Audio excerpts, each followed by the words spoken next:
especially of how science and faith have interacted with her. So please welcome up with me Anna Green.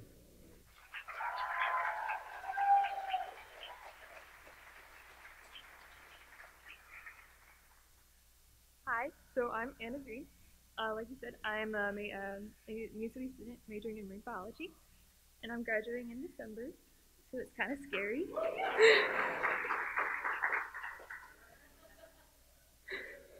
So Aaron asked me to tell a bit about my testimony.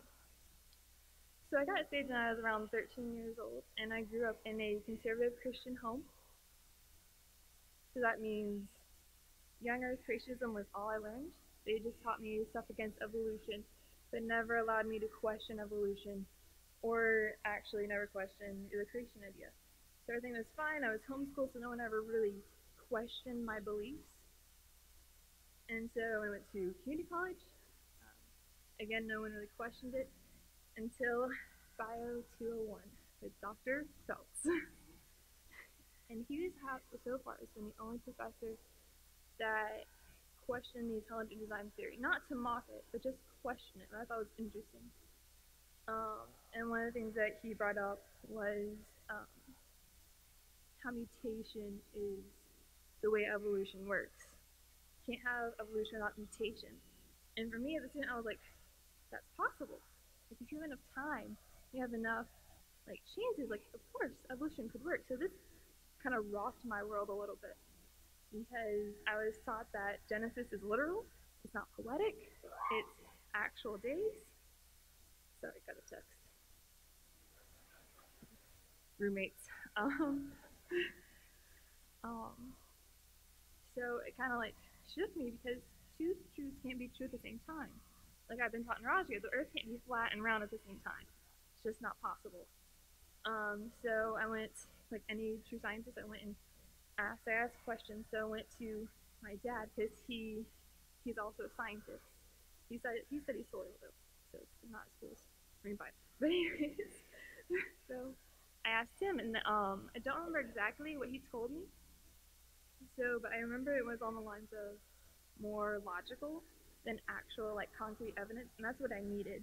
I need something I could grasp, something I could wrap my mind around, something I could hold on to.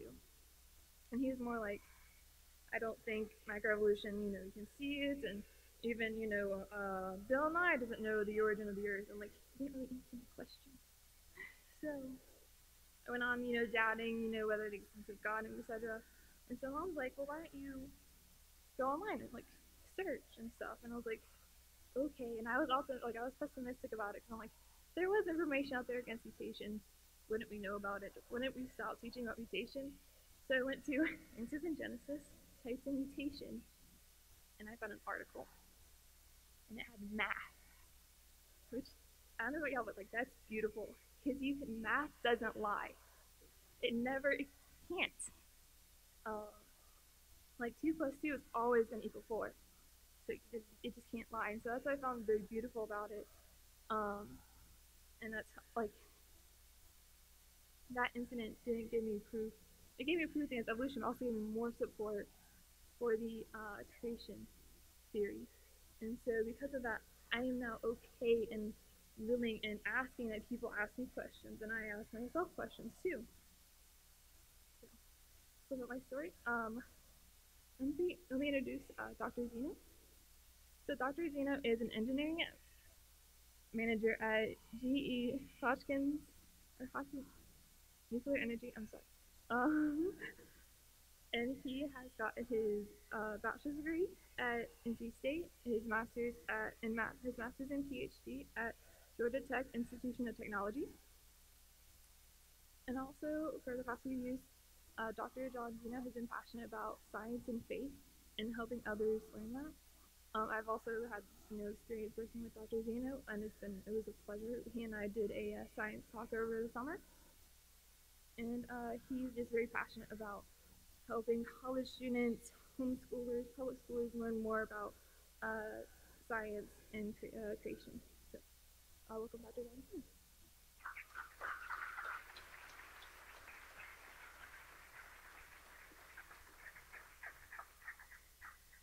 Okay, well, thank you. I appreciate that introduction. Okay, so we're going to give the laser pointer a try here. Yes, it works. Okay, so I'm going to start the discussion tonight. I do not intend to offend anybody with the information on this slide. I'm not here to pick a fight.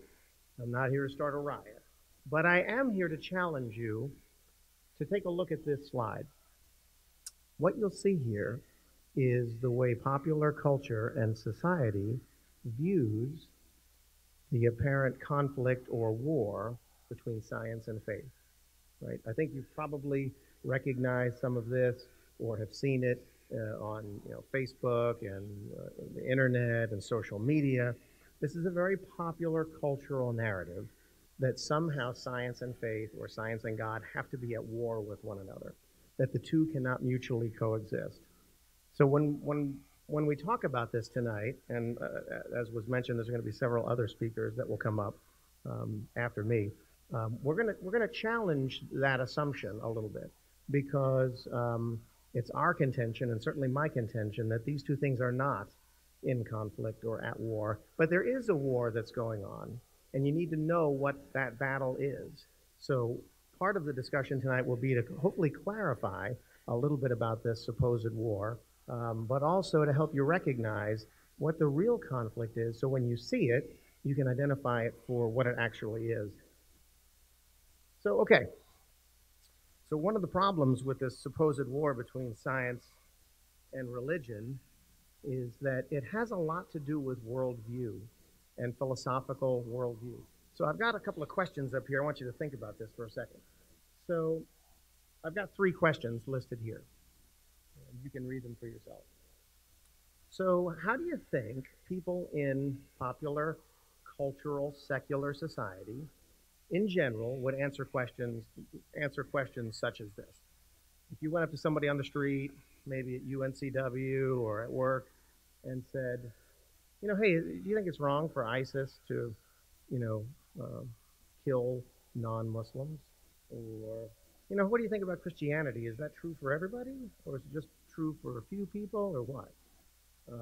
What I think you would find, and we can certainly talk about this at the Q&A later, is that by and large, most people in our cultural, secular, modern-day society would tend to view the answers to these questions as being person-relative.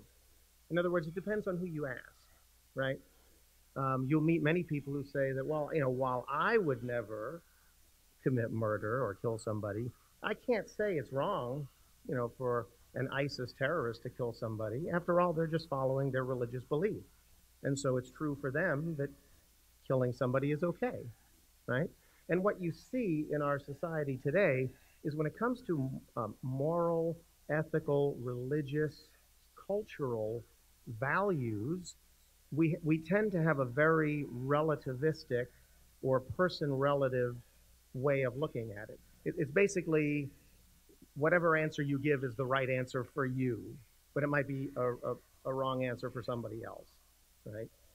Now, what would the same group of people say if we asked these questions?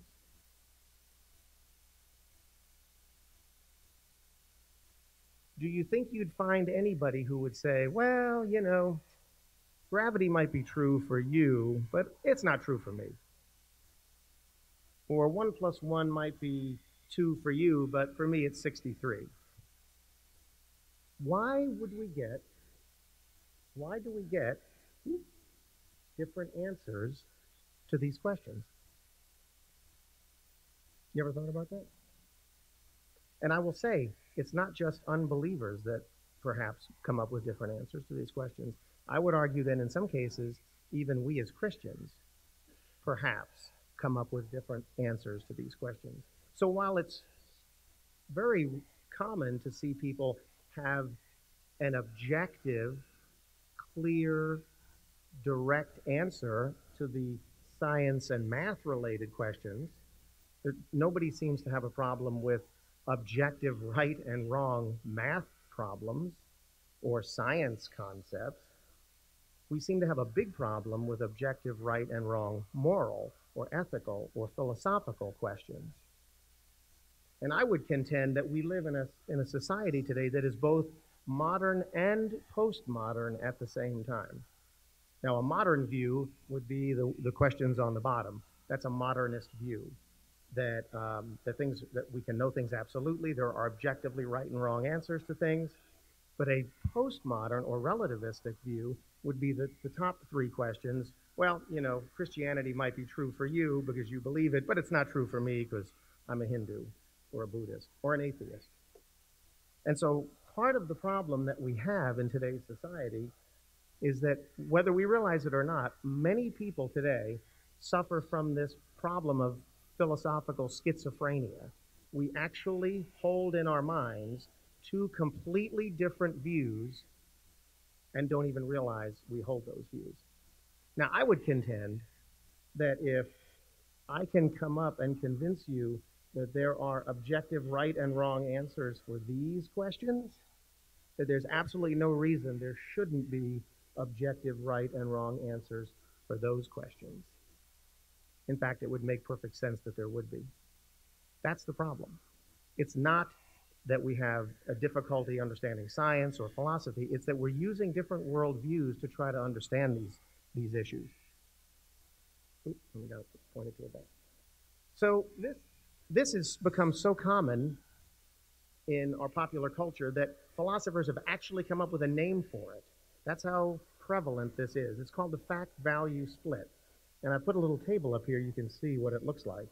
And essentially it boils down to this, that when you're dealing with reason-based ideas, so for example, facts, truth, science, they're viewed as being objective, factual, true for all.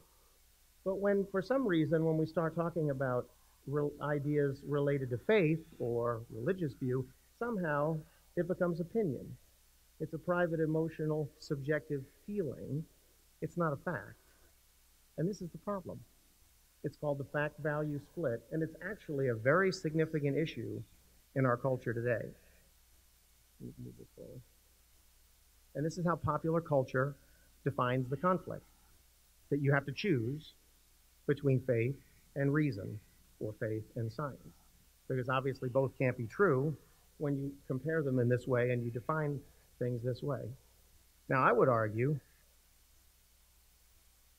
that this is completely false. But it's a very popular cultural narrative that's out there in the world today. So you need to recognize this for what it is. So I'm going to try to quickly, I don't have a lot of time tonight because we want to get the rest of the speakers up here, but I want to go through what is the true conflict of science and faith, or science and theology. In order to do that, we need to understand exactly what science is. So this is a little, for you science geeks out there, you'll be loving this. For the rest of you, just got to put up with it for a few minutes. But science actually comes from the Latin word scientia, or knowledge. Science, at its root, is knowledge. Now, knowledge of what? Well, actually knowledge of a lot of stuff in the physical, material world. In fact, many of the sciences, the meaning of these words is derived from the fact that it is a combination of a sort of conjunction of two words. So the logos, the truth or the word, that's actually the same word, by the way, that's found in John 1:1. And then the prefix is ordinarily associated with the field of study. So bio, logos, would be life, the word or the truth about life. Ecology would be environment. Geology would be earth, and so on. So you're probably familiar with these, right? Science teaches us truth about the physical, natural, material world. Fine. I think I hope every scientist in the world would agree with that. There are two categories of science. The one you're probably most familiar with is operational or empirical science. This is the ones that we see in laboratories, experiments, right? Testable, repeatable, observable, right? And you study these in school, physics and chemistry and biology. There's another field of science that's maybe not as well known, historical or forensic science, where you're trying to look back in history to try to reconstruct events that happened in the past that don't happen now. And those are archaeology, geology, pathology. Criminologists use forensic science, right? There's a dead body. We have to figure out how did they die, right? Obviously, the person's not alive anymore, so we can't do an experiment on them. But we can try to reconstruct what happened in the past, right? That's forensic science. Science has become highly influential in the last 100 or 200 years since the age, the Enlightenment era. But science is not the problem.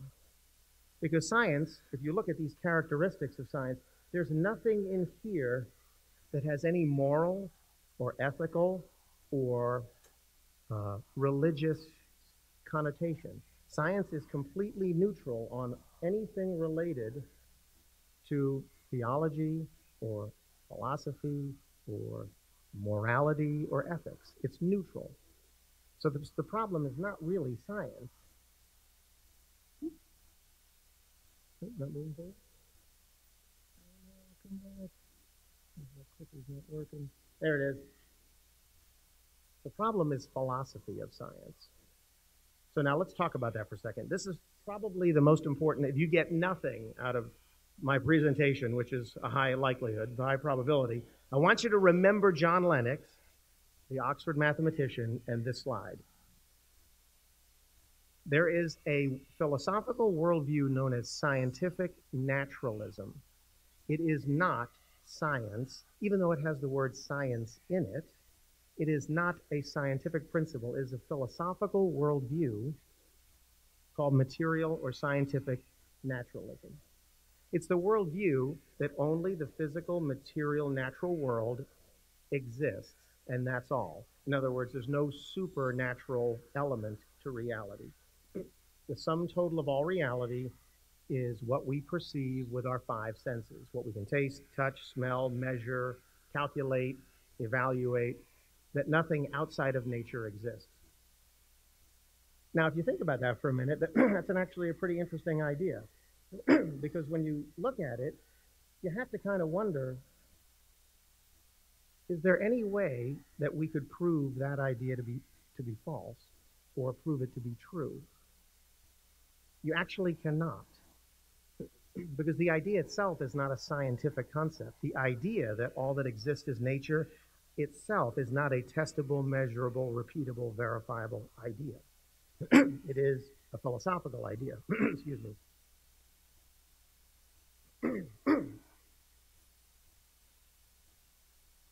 Many scientists today hold this view that the natural physical world is the sum total of all reality. This prevents them from considering non-natural explanations for things that they observe or see in nature. And this is where the problem lies. When you think about the idea of naturalism, nature is all that exists, or science is the only way to determine truth, both of those statements, by definition, are false. Have you ever thought about that? These ideas are simply assumed to be true without any way of verifying them. When somebody says that I'll only believe things that science can prove, you can ask them the question, well, okay, can you prove that sentence for me? How can you prove that that idea is true? You can't, because that idea is not testable, measurable, repeatable, observable. It's a philosophical idea, not a scientific idea. But it's what's presupposed by many secular scientists in doing their work. Same thing with science is the only way to determine truth. Because if science is the only way to determine truth, how do I know that idea is true if I can't determine it by science? So these are pretty significant problems for people that have a worldview of scientific naturalism. Now you're probably thinking, okay, well, maybe that's not too big a deal, right? But look at some of the characteristics of scientific naturalism, material naturalism. And I put two of the poster children up here, Carl Sagan and Richard Dawkins. But for those of you that are old enough to remember Carl Sagan's Cosmos, the series Cosmos, he starts off the book and the series by saying what? Do you remember? He says that the universe is all there is, all there was, and all there ever will be.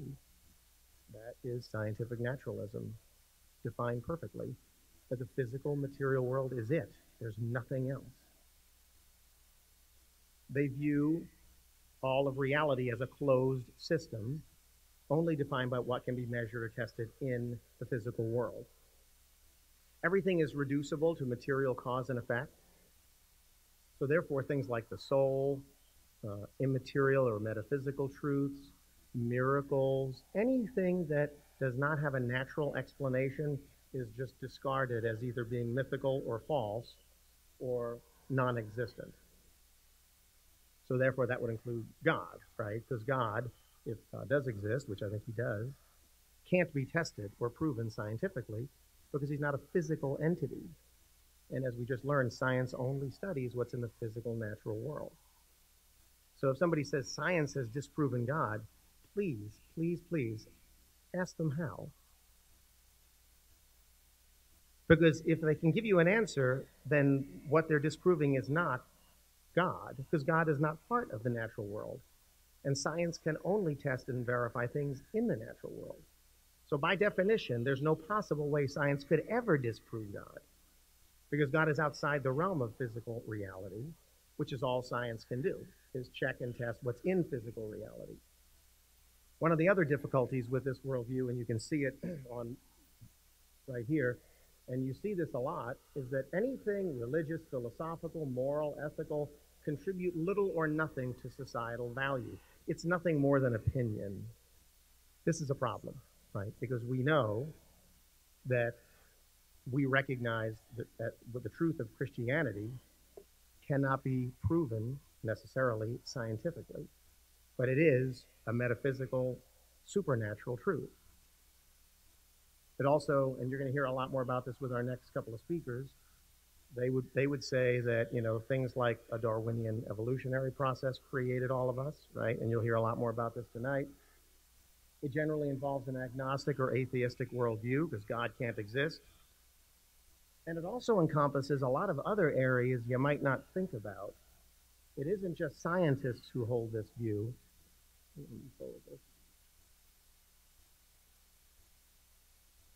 Generally speaking, only about 10 or 15% of the general population hold this view, but over half of all academics in universities, colleges and universities hold this view, hold this worldview, and not just scientists.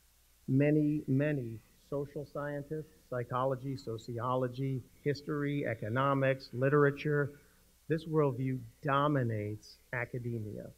So it's important for you to understand this worldview. Now, most people who hold this worldview may not really have given a lot of thought to the elements of this worldview, and we're going to talk about that in a minute. But this is the most popular, the most well-recognized, the most predominant worldview in society today, particularly in university, college and university campuses. Okay, so I'm not going to beat up science too much. I mean, there have been some good positive contributions of science to reality. So don't think for a minute I'm bashing science here. Remember, science is not the same thing as scientism, the worldview of scientism. Science has been very beneficial to our society. I wouldn't have spent the last 31 years of my life working as a scientist if I felt like it was a complete waste of time. Science gives us a lot of good pragmatic, practical solutions to things. I would think many of us would say science has improved all of our lives tremendously. But I'm not talking about science here. We're talking about the philosophical view of scientism, that only the natural world exists. That's a different creature. So what are some of the problems with scientific naturalism? This is what most people haven't really given a lot of thought to. But if you really hold to this worldview that we are the end result of a natural, unguided evolutionary process, you have to first stop and ask yourself, on what grounds do I think my view and my thinking that I'm the process of unguided evolutionary process is valid?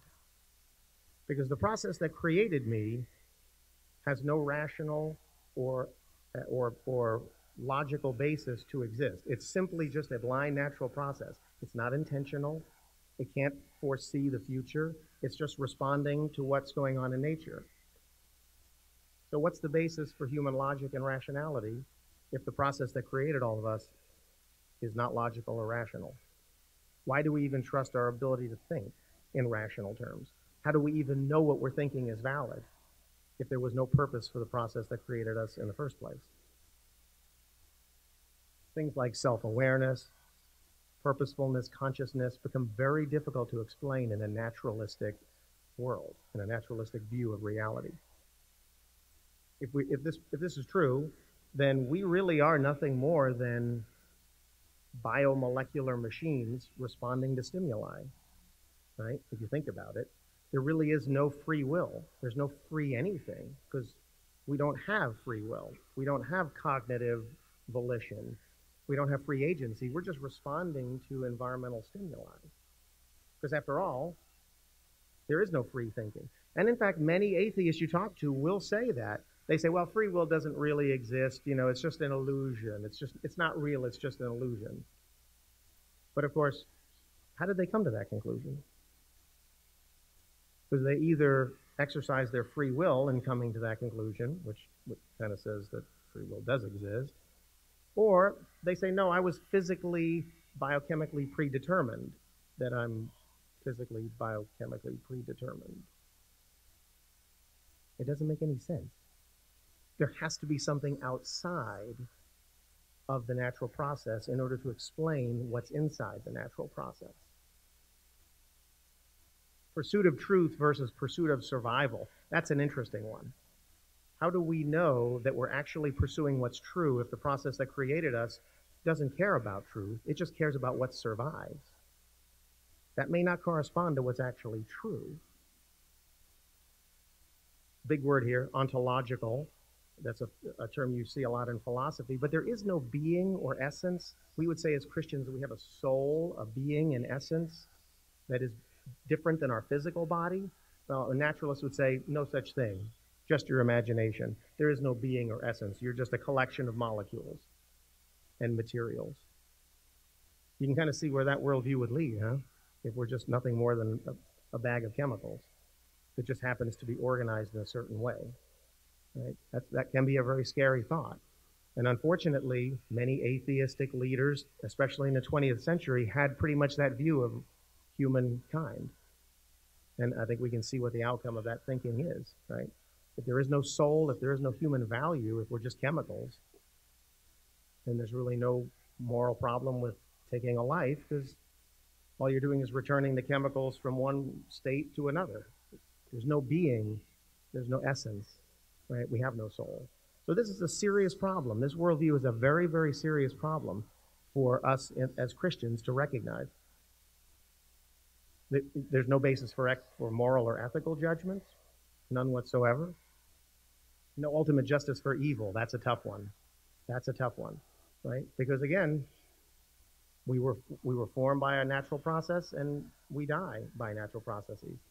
So what does it really matter? There's actually no meaning to life when you think about it. So there's a lot of things about this that are very difficult to sort of wrap your mind around. And naturalism has a lot of difficulty explaining non-physical realities, like our own self-awareness, our own consciousness, our own ability to think. So these are important distinctions to make. You have to recognize this worldview of naturalism isn't just, I deny God's existence. It encompasses a lot of things that can be very disconcerting and can be very alarming.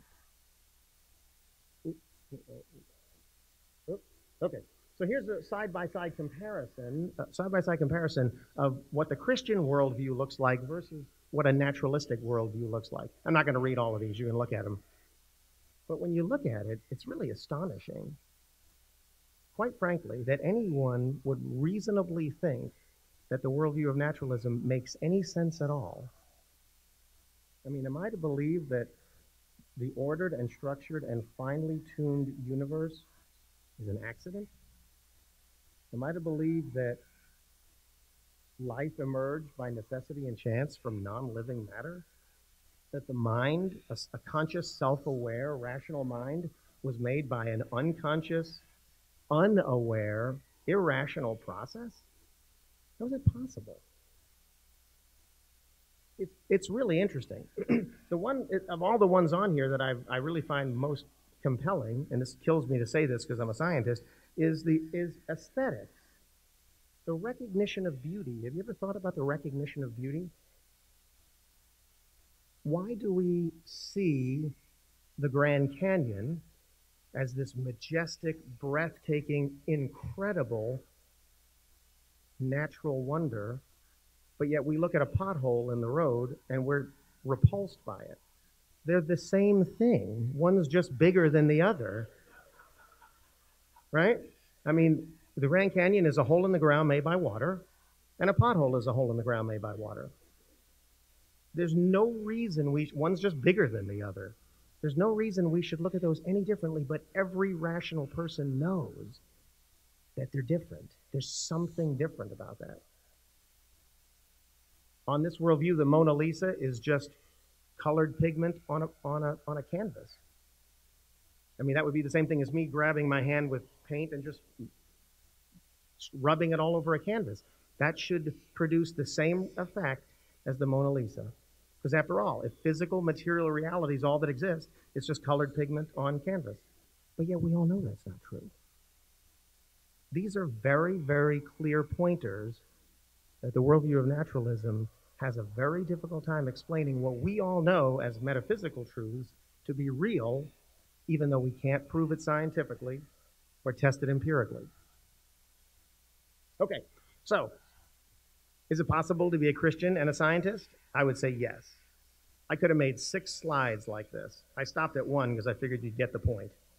Every one of these men who are the founding fathers of what we know today as modern science had no problem holding in their mind simultaneously the idea that a transcendent, all-powerful creator God created everything, and that as scientists, they study that through the natural laws and through the scientific process.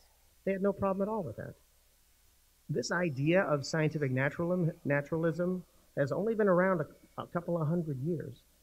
If you had talked to these guys, they would have laughed at you if you had said that nature is the sum total of reality, because they knew that it couldn't explain everything. So that's why it's extremely important to recognize that in the field of science, there are many people who don't hold to just a strictly naturalistic view. These men did not. Now, does that mean there's no tension, that everything's wonderful and there's no tension at all? Well, no, of course not. There's always been areas of tension between correct understanding of scientific facts and the correct understanding of theological facts. But they get resolved eventually. It's not that the two are in conflict.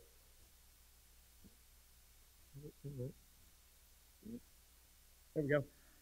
But it's that the understanding of the scientific facts and the biblical historical facts are usually incorrect. That's what leads to the tension, right? I mean, the one that's probably the most recognizable to everybody here is the Galileo controversy, right?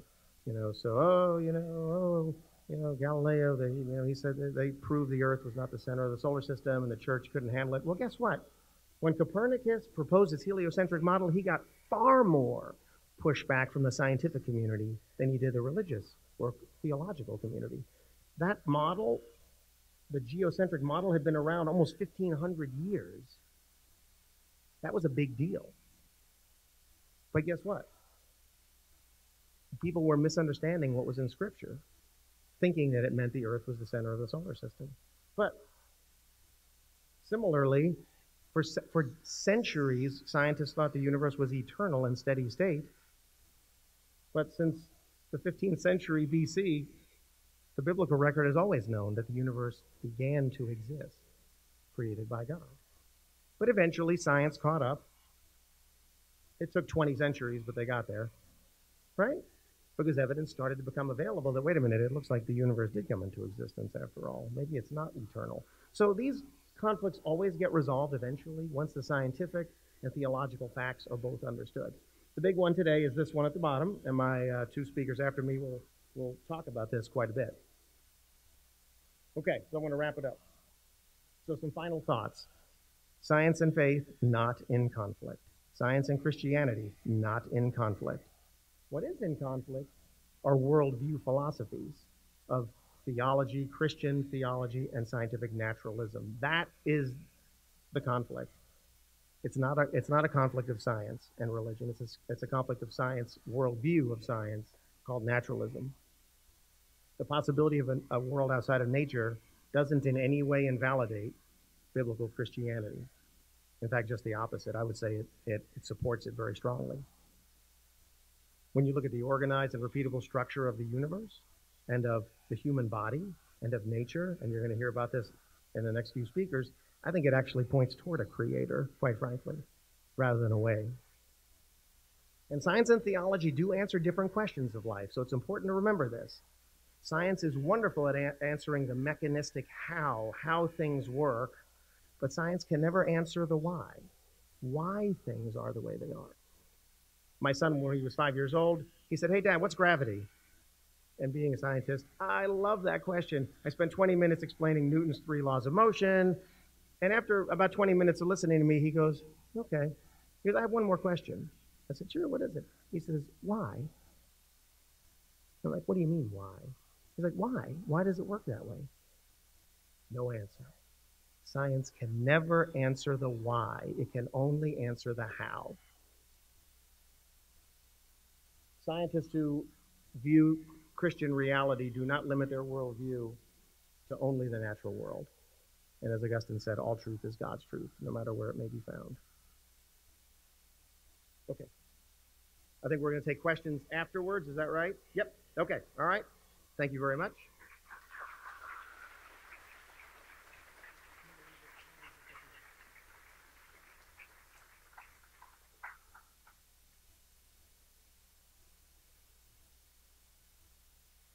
Thank you, Dr. Zino. Thank you.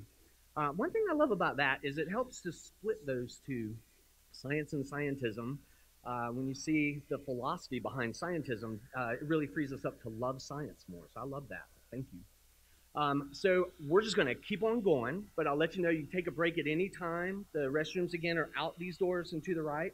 And there's also coffee and decaf coffee from Port City. We just walked it right over, so it still should be hot. And there's food out there, too. But the next person we'll hear from briefly also loves science. So I want to introduce you to Lucinda Boyd. And Lucinda, you can come on up. She is a grad student at UNCW. And we're very pleased to get to hear some of her story of how science and faith have interacted. So please welcome with me, Lucinda.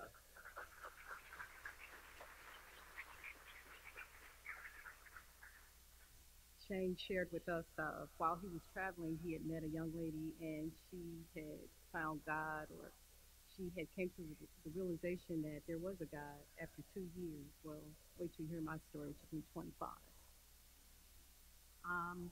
I am Lucinda, and I am a graduate student at UNCW, and my major is chemistry. That's my focus.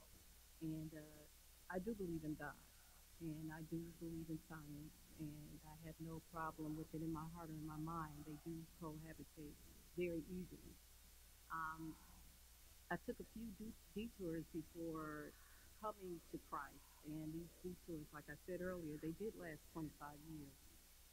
As the detours unfolded, I found myself, like most of us, on our journey in the midst of bad choices, bad people, some horrific circumstances. Most of this was the result of loneliness and emptiness, and those things cannot be erased, because when I looked up, I still was in the midst of the bad people, the bad company, the bad choices, the bad decisions. And I don't want to even downplay going through that. I was always trying to get other people's approval. But through the detours, my intrigue with science was only heightened. Through all of that, I remember thinking, I wish I could talk to God. I wish I had a relationship with Him. I did attend church, but even though you go to church, you just feel like you're there physically. It's like no connection. You're just going through the motions.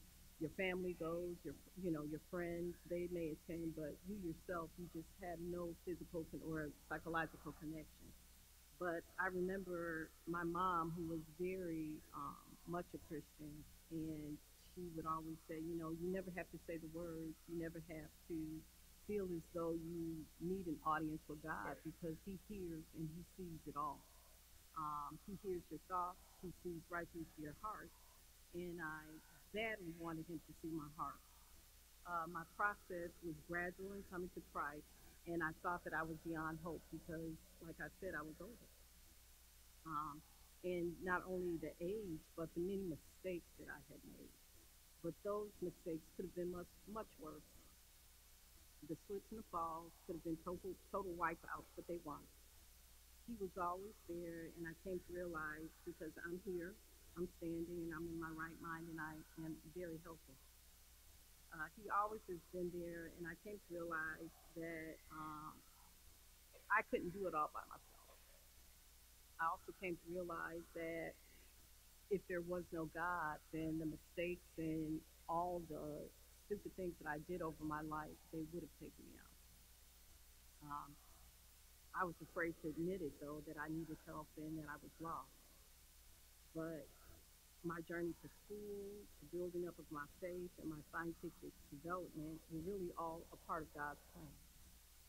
I truly believe that God uses you no matter what your age is, as we see in the Testament with Naomi and Martha and Ruth, Job, and so many others, Moses. God lets us know that he's important in our lives, but more important, that we're important to ourselves. When I meet people, it's really odd. I never tell people, you know how sometimes you question religion, and there's a difference to me between religion and faith. I always say religious people, they always want to tell you, I'm a Christian. Yeah, I go to church. But the ones that have faith, when you leave them, you are left with a feeling like that person knows God. And that's what I want people to see when they visit me or when I meet them. I want to share with you one of my scriptures that I studied on today, and it's from Psalm 46 and it's verse 10. And it states, "Be still and know that I am God. I will be exalted among the nations, and I will be exalted to the earth. The Lord Almighty is with us, and the God of Jacob is our fortress." Thank you.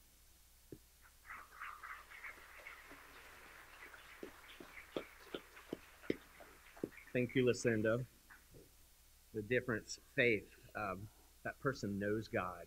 That's a great thing to take out of that. Thank you.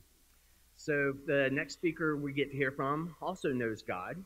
We're going to hear from Dr. Jeremy Morgan, who teaches chemistry at UNCW. Jeremy got his undergrad degree at West Virginia and his PhD at Carolina Chapel Hill. And he's married to Kate, has 2 kids, and I consider him a dear friend as well. So if you'll welcome with me Dr. Jeremy Morgan.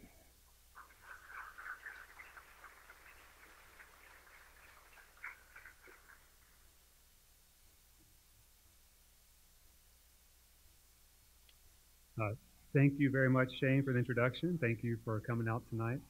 I'm usually a mover. I don't like to stand still. The problem is this mic is still, so I might be shifting back and forth, but bear with me. So the title of my talk is The Chemistry of Evolution.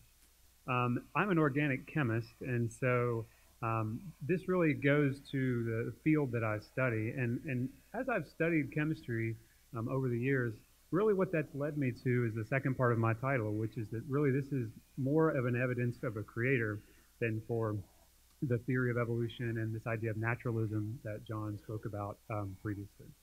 Now, before I get going, who in here has ever taken the course organic chemistry? Hey, that's way more hands than I expected. Okay, so you guys will get you'll be like, okay, I know where you're going. The rest of you, I'm going to give you the short course on organic chemistry. Now, mind you, I have to spend 2 semesters teaching this to students in college, so I'm going to do the best I can. So hang with me, please.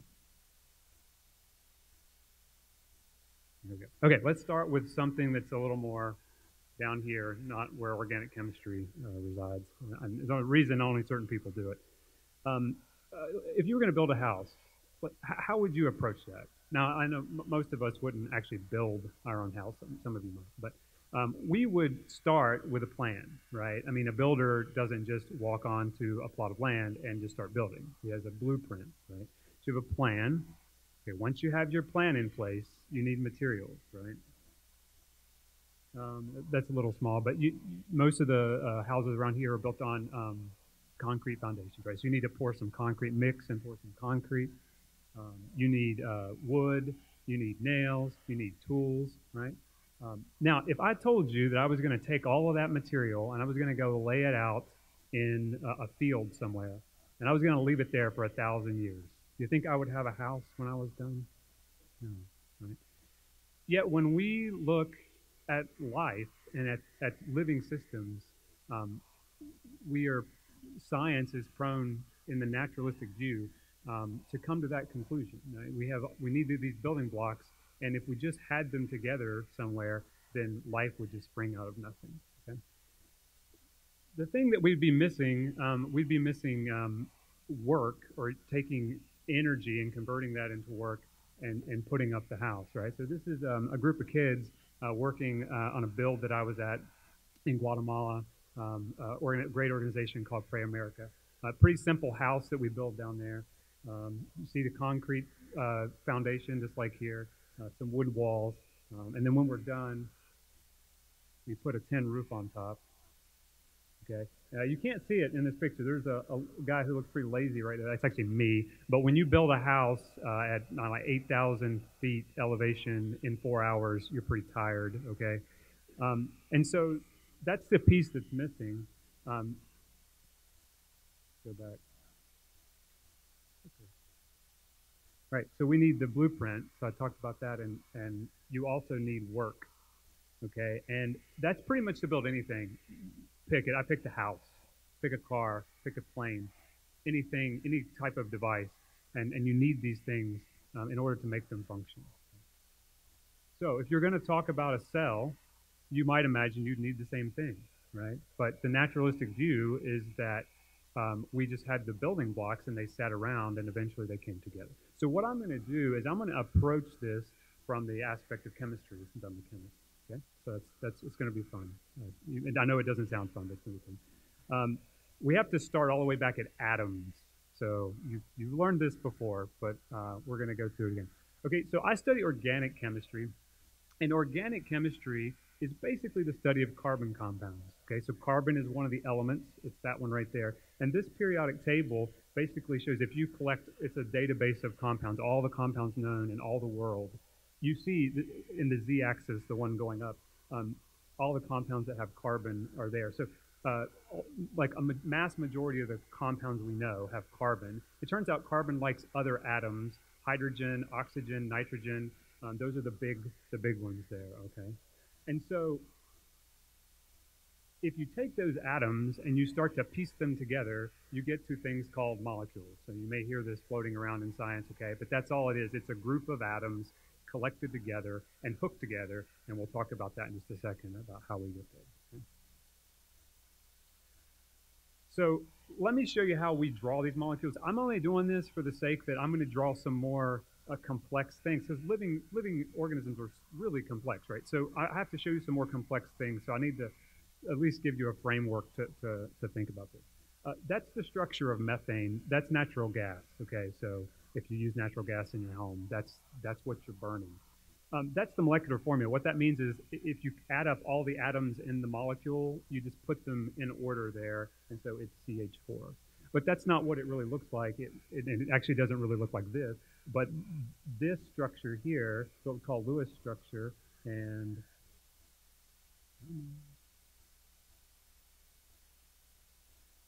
that right there is a chemical bond, right? So all of these atoms are hooked together by chemical bonds, and so we get to these things called molecules. So that's a molecule. That's also methane, but it turns out carbon is not flat. It's three-dimensional, which is why you're three-dimensional, because you're mostly made up of carbon and water as well. So because it's three-dimensional, it has space, right? So we call this a tetrahedron because of the structure. Kind of like a pyramid, if you were going to think about the structure. You were looking at the points at the end of where the hydrogens are. Okay, so that's a simple organic molecule.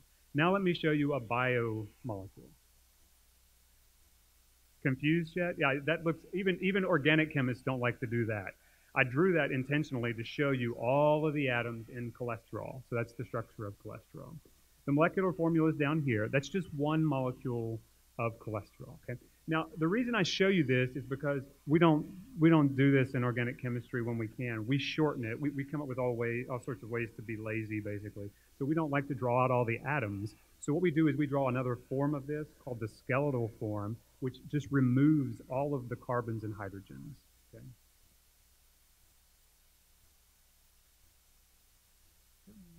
Very good. Okay, that's the skeletal form. So I just show you this so that anytime you see something that looks like this, where you just see a bunch of lines, it's a molecule. And the lines are the carbons in the molecule bonded to one another. Okay? So that's the reason I'll tell you about that. All right, so if I was going to approach the problem of could life come from nothing? So if we were going to follow a naturalistic evolutionary view and say that life came from nothing, where you would start would be atoms. Right? So at some point you have matter, and that's in the form of atoms.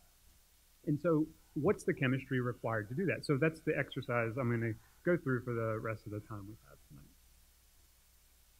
Okay, in the beginning, all you would have would be very simple molecules. If you had just atoms, the atoms would start to bond to make probably the simplest molecules. So there's some simple molecules. That's methane, carbon dioxide, ammonia, oxygen, and water. So these are the gases that were supposed to be in existence if we have an evolutionary process.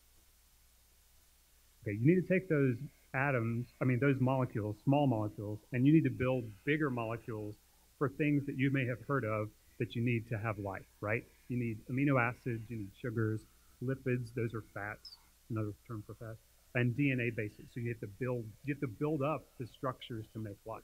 Okay?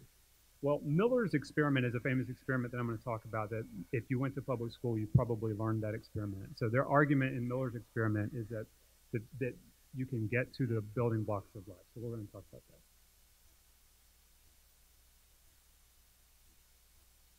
Okay. The next thing you need to do is take these not very complex organic molecules and get to really complex organic molecules. And there's not a very good explanation for how you do this. I mean, Miller's experiment uses lightning, so maybe you just zap it with more lightning. I don't know. I'm not sure how we're going to do that. So then you need to take those really complex molecules and assemble them all inside a cell wall and convince them to work together to be a cell, right? And so that's how you would get to life if you were going to do it from scratch without having a creator involved. And then finally, that's just a single-celled organism. As you probably know, we are not single-celled organisms.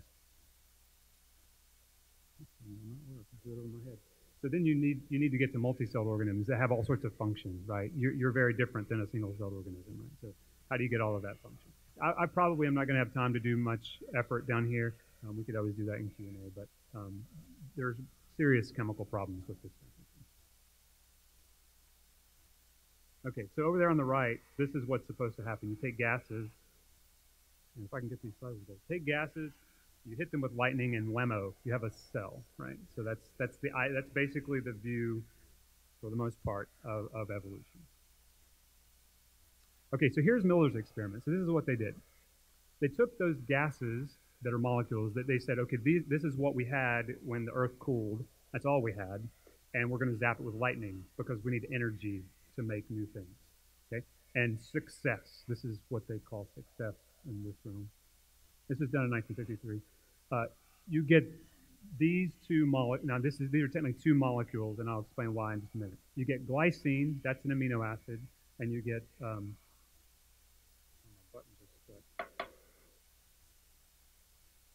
that's going to be dead. I'll use this one. And you get alanine. I think that's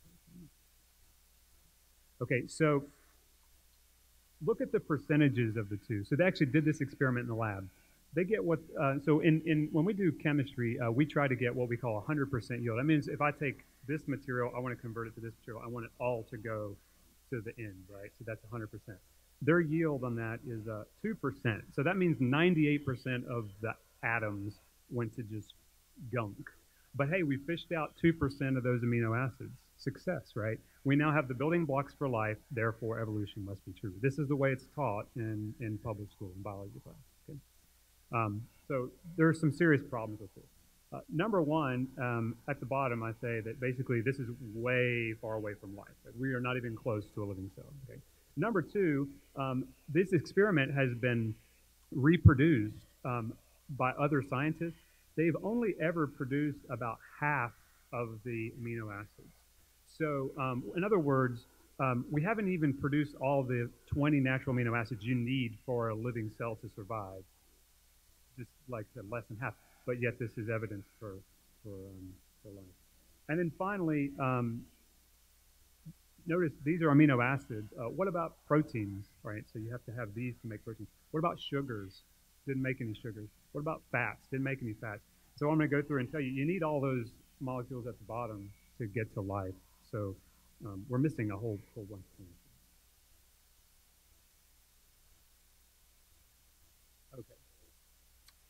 There's also another problem that most people don't talk about, and I get it because it's kind of related to the organic structure of these molecules, and a lot of people don't think about that. That's fair. Again, I'm a rare breed that I actually like this stuff. So chirality is a severe problem for evolution, and I think that's why they don't talk about it, because they really have no way to explain this. Okay. The 19 of the 20 amino acids that we know to be natural are what we call chiral. So chiral is a property of molecules, and I'm going to try to explain it to you using your hands in just a second. Here's one of those scientists that John talked about, Louis Pasteur. I call him my chemical hero. He had him up there as a bacteriologist. He was a chemist first, folks, and then he got into microbiology and discovered, basically all of virology, and so very famous scientist. And so he discovered the concept of chirality. So that's what's crazy. It had always existed, but we didn't know about it until about 1850. That's just amazing. Okay, so what does that mean? Well, it turns out a molecule that's chiral has a right hand and a left hand form. That's the easiest way for me to explain it. And so if I get the next image here. Okay, so it's like this. If you take your hands and you hold them up, so this is the concept of chirality. They are mirror images. So if I had this is the mirror plane in between, right? They are mirror images of one another. But then if you go like this, right, they're not the same. You know that. You have a left hand and a right hand. They're different. You have left hand gloves and right hand gloves. Same concept for organic molecules. So organic molecules can have mirror images and not be the same. On the previous slide, I showed you that alanine has two forms. Well, alanine is chiral. So the kick is that these molecules are inseparable. We can separate them now, but the only way we can separate them typically is by using material from a living thing, a living organism, because all living organisms are also chiral. So even if you can make amino acids, you need to get to left-handed amino acids. So all 19 natural amino acids are left-handed only. Organisms will not use them in the right-handed form. They can only use the left-handed form. It turns out that Miller's experiment would have just produced the inseparable mixture. So there's no explanation for how they became separated. And then also sugars, which make up the backbone of DNA, all sugars are the right-handed form. So sugars have the same property. And those aren't the only two. There are other biomolecules that have these properties. So in other words, even if we can make amino acids, we have a chirality problem, okay?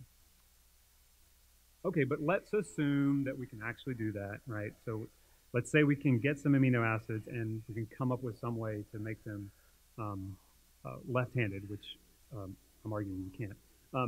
Now you need to actually assemble those together, because an amino acid is just a building block that our cells use to actually create function. You need proteins to have function in the cell. Okay? So this is the way it goes, right? So our bodies take amino acids, they hook amino acids together into what we call either peptides or proteins. Peptides and proteins are basically the same thing, except for peptides are short and proteins are big and long. And when you get really big and long, these proteins start to fold back on one another. So you make these really elegant folded structures, and that's how they function. So once you have that folded protein, you have function. Okay, so here's some more chemistry. So this is what you have to do. You have to take one amino acid. There's the glycine that was produced in the Miller experiment. And there's alanine that was produced in the Miller's experiment. Okay? And then to make a peptide bond, you have to hook that carbon to that nitrogen like that. Well, there's a problem with this. If you see these equilibrium arrows, the equilibrium actually lies to the left. So what does that mean? It's really, really hard to form proteins and peptide bonds. You need energy. So our bodies have a system in which it invokes energy to make these bonds. If you just put two amino acids in solution and let them sit there, They're just going to stare at you for a very long time. It takes a very long time for that bond to form. Okay, so you need energy, hard to form. They're also sensitive to heat and pH. That would come into play if you consider some prebiotic soup that is who knows what temperature and who knows what acidity, right? And then you're wanting to make these somewhat delicate biomolecules. There's something that's not really depicted on this slide, but I can try to show. So I hook this carbon to this nitrogen. Well, I could have just as easily hooked that carbon to that nitrogen. So there is an order problem. And it turns out that if you don't order a protein in the right order, it won't function. And actually, mutations that were mentioned earlier, usually that's a single, we have a lot of examples of point mutations where one amino acid is out of order. It usually leads to disease, to be honest. That's in most cases. Okay, so I was trying to figure out for you guys, just to give you an idea, like, what's the probability that you could build a protein if you had the amino acids in the left-hand form, which I told you we can't do that, but what if you did? What's the probability that you could come up with a protein that's just 32 amino acids long? Really, that's just a peptide. It's short, and most proteins are much larger than that. Well, that's the number, okay? That's 1 in 10 to the 40th, okay? And I put it out in numbers because what I want to compare that to is the chance that you have at winning the lottery. So you have a way, way better chance of winning the lottery than trying to randomly put together any kind of protein randomly by itself, right? Okay, so, and that's just 32 amino acids. If you get to larger proteins, right, so that number becomes almost to the point of, like, it exceeds the probability. Like, there's a certain point where you say, well, it's no longer probable. And that's pretty much what it is. Okay, so hopefully I've convinced you that living systems are pretty complex, okay, but that's just this, I've just scratched the surface so far. Let's talk about the rest of the cell, because when you look at a cell, the proteins, which are super important, are just a small piece of that cell. So the next thing I want to talk about is the cell wall. So every cell basically has a protective barrier that holds everything in, okay, we call that cell wall. If you want to kill a cell, you just burst the cell wall. Cell's gone. And it's how some antibiotics work. It's how some diseases work. Okay, so the cell wall is super important. Well, the cell wall is really complex, but here's a little cartoon to show you a little bit. And let me show you that some of these are organic molecules. So there's your cell wall. In here, you have these guys here that look kind of like, they kind of look like Atari critters, right, in this little diagram. That is a phospholipid, like this. So it's basically, these are like fatty chains. So there's our little wiggly lines, right? So those are all carbons. Those are fatty chains, and then it has a polar head, kind of like a soap, same concept. So the polar heads point out, and the greasy points in. And in there is embedded, there's that molecule cholesterol that we looked at earlier, right? So it turns out all cell walls require phospholipids of various types. It requires cholesterol. Almost all cell walls, I think, require cholesterol. And then going through the cell wall are really complex proteins. So the green thing there is protein, and I'll show you that on the next slide. And then we also have sugars hanging off the surface. Now remember, Miller's experiment didn't produce any of these, right? So where did they come from, right? Like, what process generated the first phospholipid of this complexity, or cholesterol? Okay. So here's another picture of the cell wall. This one's got a little more going on. So I want to show you two more things. So again, these little blue things here, these are all proteins.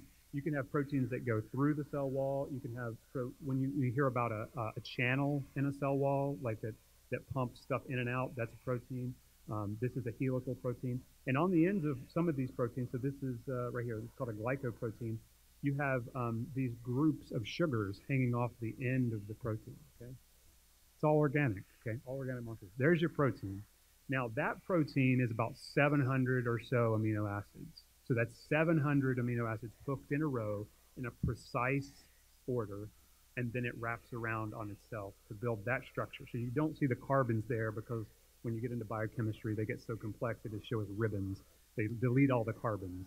But I would love to show you the carbon structure. That'd be really fun. But even I probably wouldn't be able to understand that one because I think it'd be really complex. And then you also need sugars. Okay, so this is an example of a carbohydrate that might sit on the surface here. These like this Y right here. So that's a sugar. It took to another sugar. It took to another sugar. So those are chiral. Where they come from? I mean, these are the questions that really aren't asked because I think they're way too challenging on the biological stance to ask where did these come from if you're talking about a naturalistic view. Okay, so another key part of the cell would be the nucleus, all right? And so inside the nucleus is where all the genetic material exists. So what makes you you, right? You have a set of chromosomes, and that makes you you. So those are your genes, and now, right, we've gotten to the point where they can actually, you can go, and I heard that they had gotten the test down. You can actually have your genome sequenced. They can tell you the exact order of your genome. Oh, it's like $100 now. It's something really cheap. So it's crazy that we've gotten there in science. Okay, and this is going to be, there's lots of medical advances in the world of genetics. Okay, all right. So what is genetics? Right. So that's your DNA. Okay.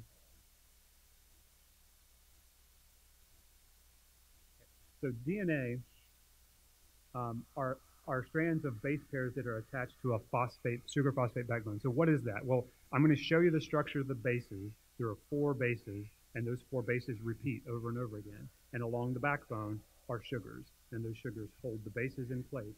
And you see, you get a helical structure. See that helical structure, sort of, you know? And that helical structure is actually the result of chirality. That's what's pretty cool, right? So because the sugar's chiral, you get a helix that spins in the same direction. So everybody's DNA spins in the same direction because they all have the same chirality of sugar, the same right-handed sugar. Okay, so you can think about this as kind of like a computer program, right? Like, so we have 4 base pairs, and those 4 base pairs are repeated in various orders over and over and over and over again. And those are what, all right, so this is another problem, but you have DNA that then encodes and will produce the proteins. So we have a problem of which came first. You get a protein first, you get a DNA first, and you can argue back and forth. It might be a chicken and egg thing. But basically, that's information, right? I mean, where did that information come from? How did that DNA get ordered in the specific order to actually produce the protein that then produces function? I mean, the idea that came from nowhere is kind of baffling to me. Well, we're going to look at it in a little more detail because I'm an organic chemist for now, so that's what we're going to do. So there you go. There are your 4 bases. Okay. So again, remember where these lines come together. Those are carbons, and then these are nitrogens. Okay. There's the sugar backbone, and so see the bases pair up. Right, so that's the Watson and Crick order of pairing, and so that interaction holds it in that helical double-strand structure. And then in a minute, I'm going to show you what I think is a really, really cool video. And that video is going to show you that when DNA is replicated, it's actually split apart, copied, and then put back together. And so over here, up there is the pairing. You can see that's the pairing, and then so, and this is a little more detailed. You can find this. This is, I think, from the American Chemical Society. They have a lot of cool slides like this that tell you about different organic things.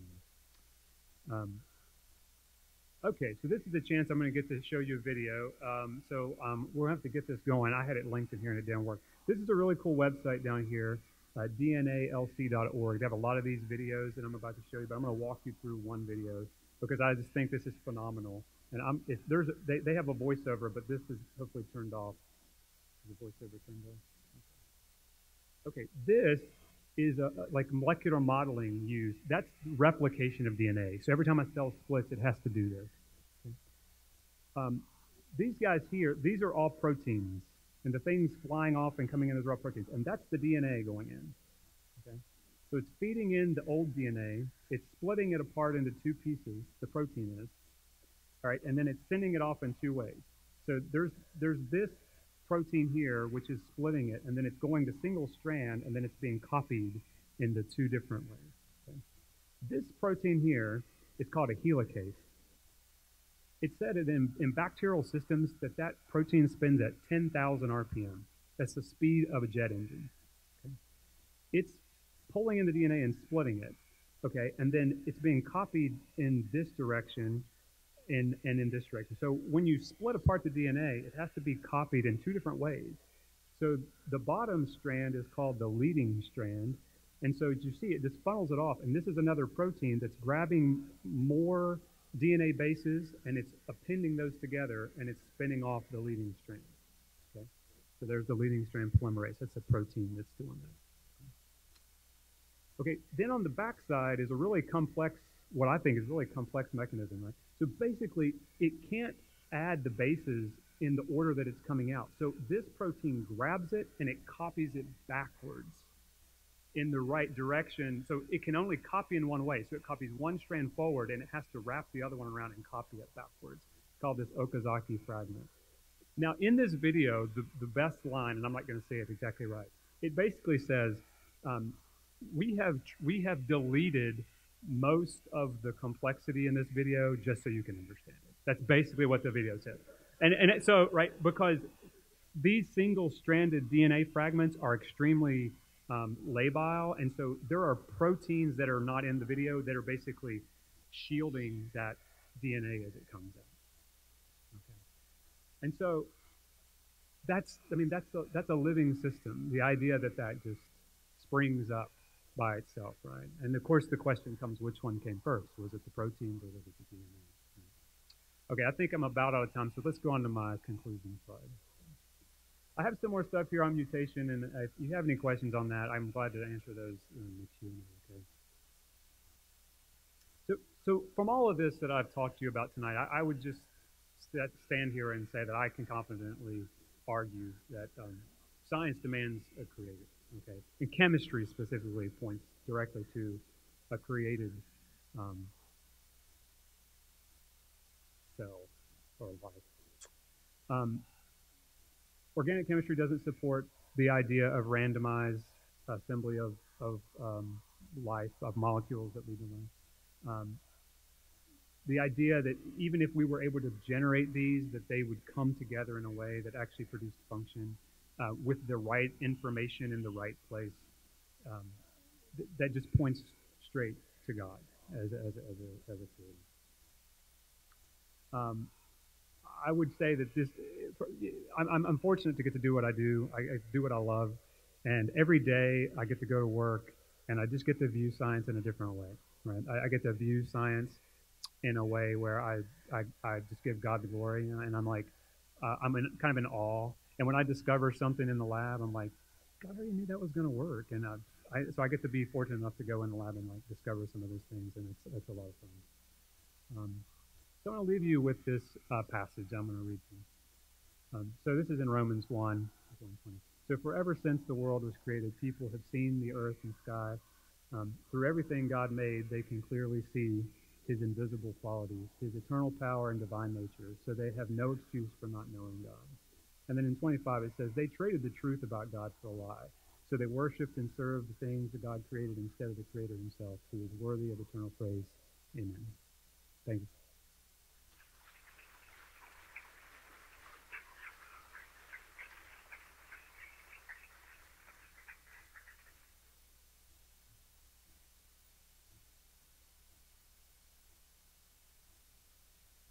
Y'all didn't know you were going to watch a video here, did you? That was great. Thank you, Dr. Morgan. So we're going to take a 10-minute break, and there is a red clock in the back of the room that tells me it's 7:52, so we will come back in here at 8:02, 10 minutes. So feel free to get some coffee, tea, water, and there's refreshments and food and cookies, and we'll see you back in here. And if you want to stay, there's going to be a 2-minute video we show also about Ratio Christi, if you want to stay out here.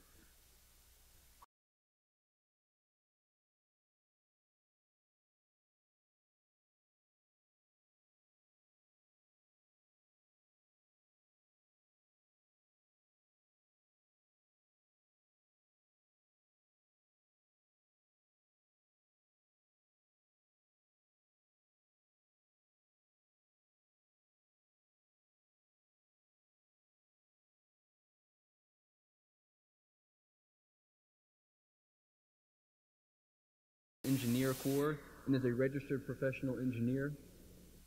In 2008, he retired as Lieutenant Colonel from the United States Air Force, where he served as the 28th Bomb Wing Flight Surgeon and Chief of Aerospace Medicine.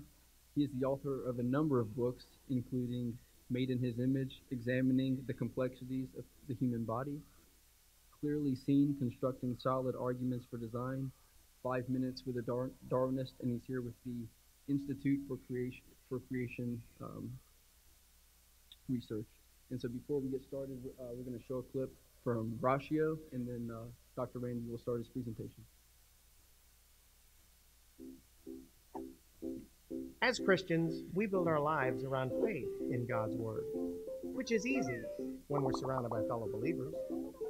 But when we go into the secular world, our faith is tested. And there are so many questions we just can't seem to answer, that it's as if our whole belief system is built on sand. The easiest thing to do when we encounter these moments of conflict is to demonize its source, science. This fuels our culture's war of Christianity versus science, which only serves to push non-believers further from God. But here's the thing. God created science. That means both Christianity and science can coexist. And if we educate ourselves in both theology and science, we can build our foundation of faith on rock so that when the storms of the world come, we can stand firm. Hi, I'm John Zino. I've been a nuclear scientist and engineer for over 30 years, and a Christian most of my adult life. However, coming to Christ from a science background, there were many questions I had about science and Christianity. I mean, aren't these two things supposed to be in conflict with each other? But I learned that both science and Christianity can and do coexist in a remarkable way. As a believer, learning how they coexist will not only help you with your own faith, but also help you talk to unbelievers about God. That is why we're creating a YouTube series specifically designed to address the tough questions when it comes to science and Christianity. The mission of the series is to provide a theologically and scientifically based educational resource, allowing believers to defend their faith in the secular world and to open a door for non-believers to come to Christ. In other words, we want believers to become thinkers and thinkers to become believers. But in order to make this happen, we need your help. There are 3 ways that you can help us. First, financially. We believe that making these videos with a high production value will allow us to reach more people, and that costs money. From motion graphics, to music, to hard drives, we need your help to make this series come to life. Second, prayer. We ask that you pray for guidance in addressing the topics that need to be addressed, and pray that those who need to see these videos will see them. Lastly, sharing. We believe that these videos can have an incredible impact, but people have to see them for that to happen. We ask that you tell your friends about these videos, share them on social media, do whatever you can to get this series in front of more people. We want to keep you updated on our progress, so please join our mailing list so you can be kept up to date on when episodes will be released. Or visit us on our website at contemplatetruth.com. Thank you for considering helping us on this venture. We're looking forward to seeing how God uses this for His glory.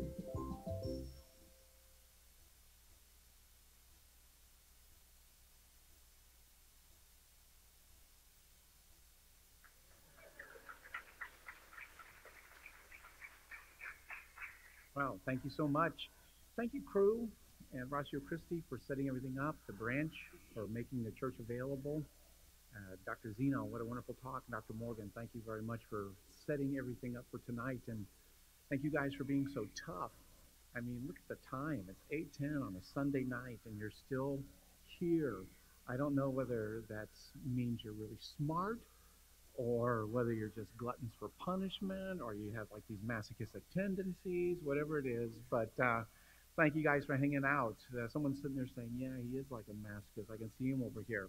Well, I kind of feel a little gypped because everybody else got a little testimony before they started to talk. Did you catch that? And that young man came up, and they all look young now, and he introduced me, and I thought, well, here comes a testimony. But there was no testimony to follow. So I'll give you my testimony. You know, we want to have some testimonies here. I didn't grow up in a Christian home. In fact, I never went to church.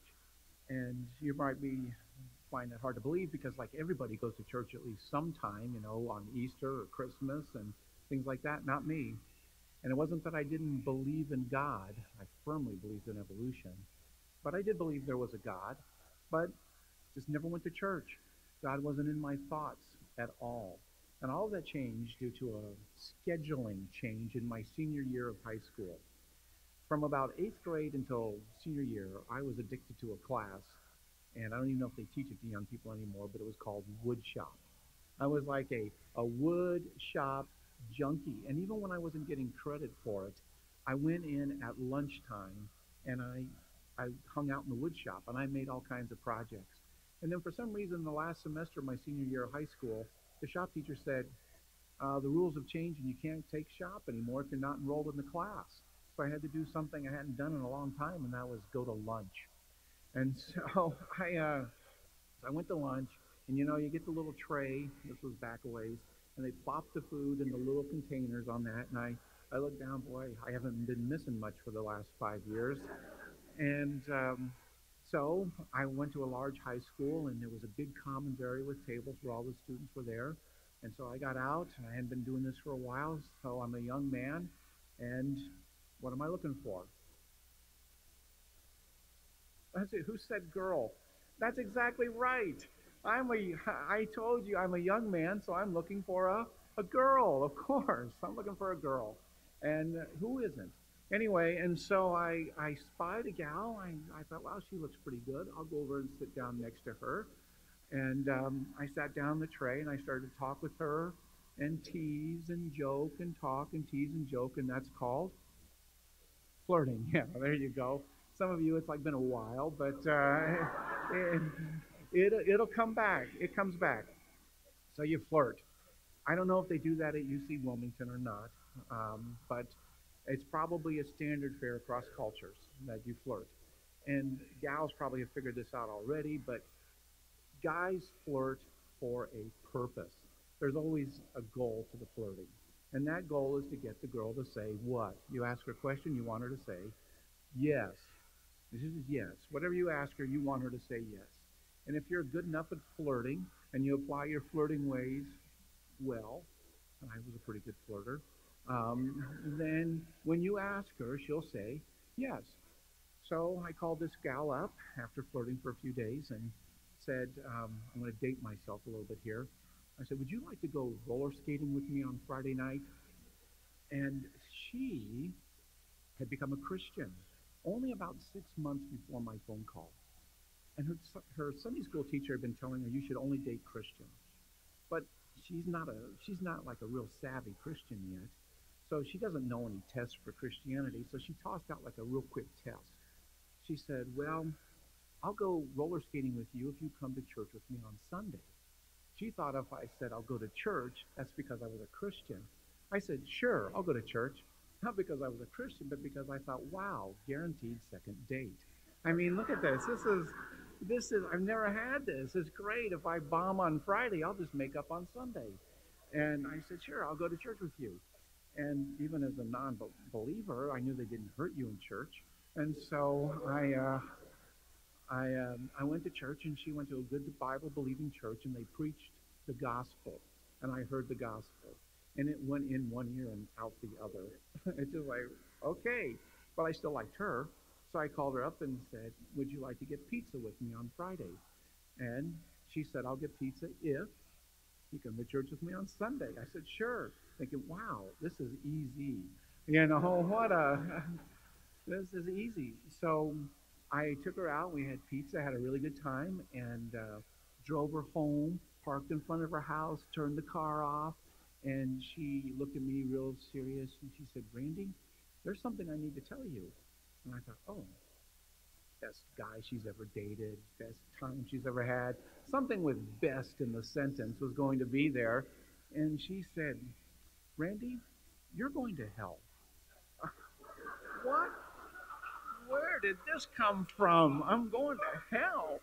And I said, well, I've had a bad day, but it never merited hell before, where did this come from? And she said, well, Randy, you're a sinner. You know, I was really offended. I was really offended.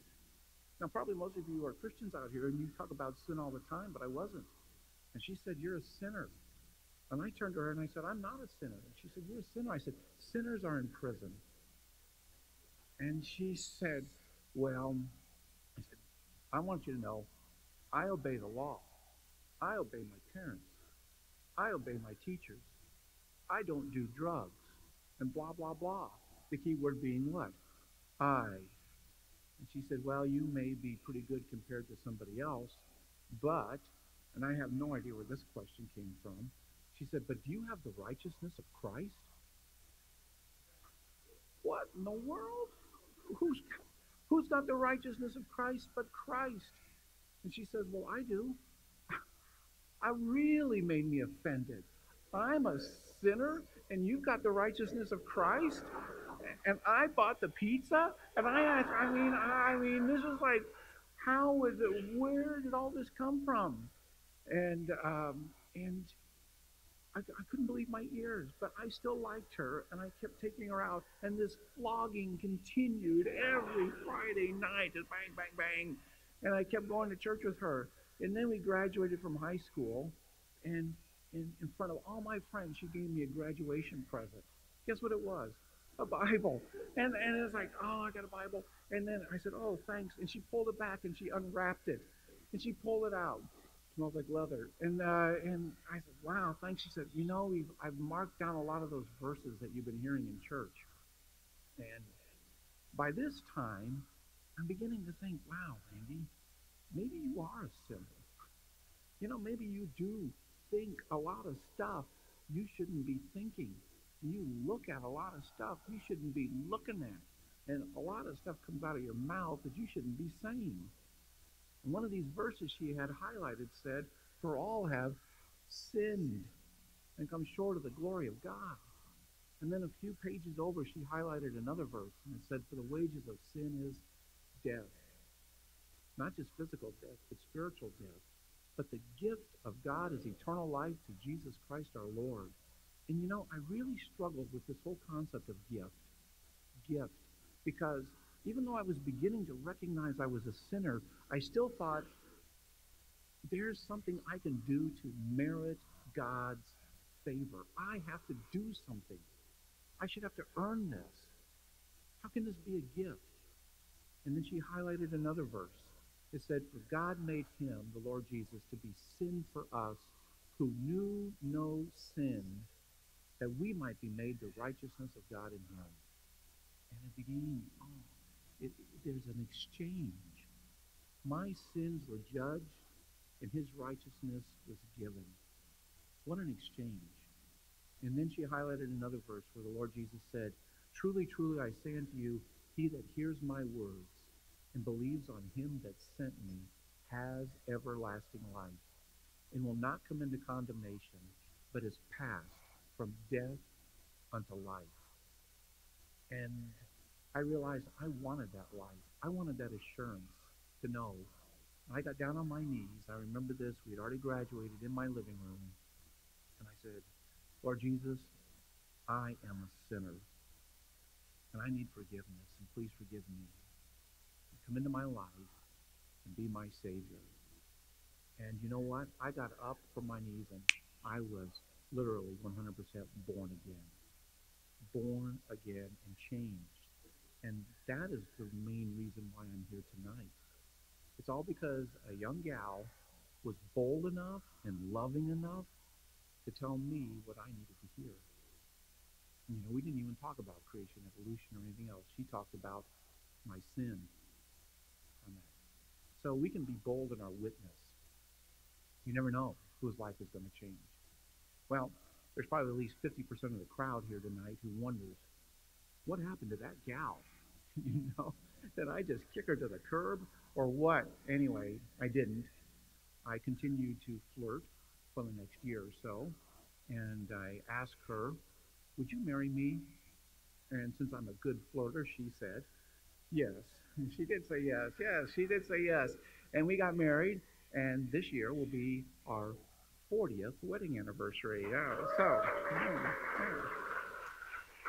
well, yeah, you know, she still tells me what I need to hear, and on that. So it's been a real blessing. Well, you heard some talks about naturalism and how it constrains our thinking. And then you heard her talk about really the impossibility for a natural origin of life. There's so much that has to happen. And the stories that come across on National Geographic and Nova make it sound so simple. And really, what you're going to catch even at University of North Carolina, Wilmington, is going to make it sound simple, but it really isn't simple. But I want to take and turn your views to something else. We're going to look at a scientific paper, a poster.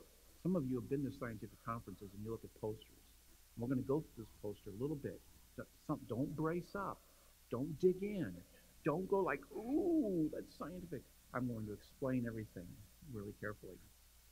And I'd like you to see that viewing things from a creation standpoint, viewing living organisms, even viewing parts of the human body from a creation standpoint or from a design standpoint. You heard in my introduction, I was an engineer. I was an engineer for 10 years, and then I went to medical school, now I'm a medical doctor. So I had these two backgrounds. Can viewing living organisms as if they were designed, can that be useful to understanding biological function? Of course I'm going to say yes, because we already quoted a verse here tonight that said the heavens declare the glory of God.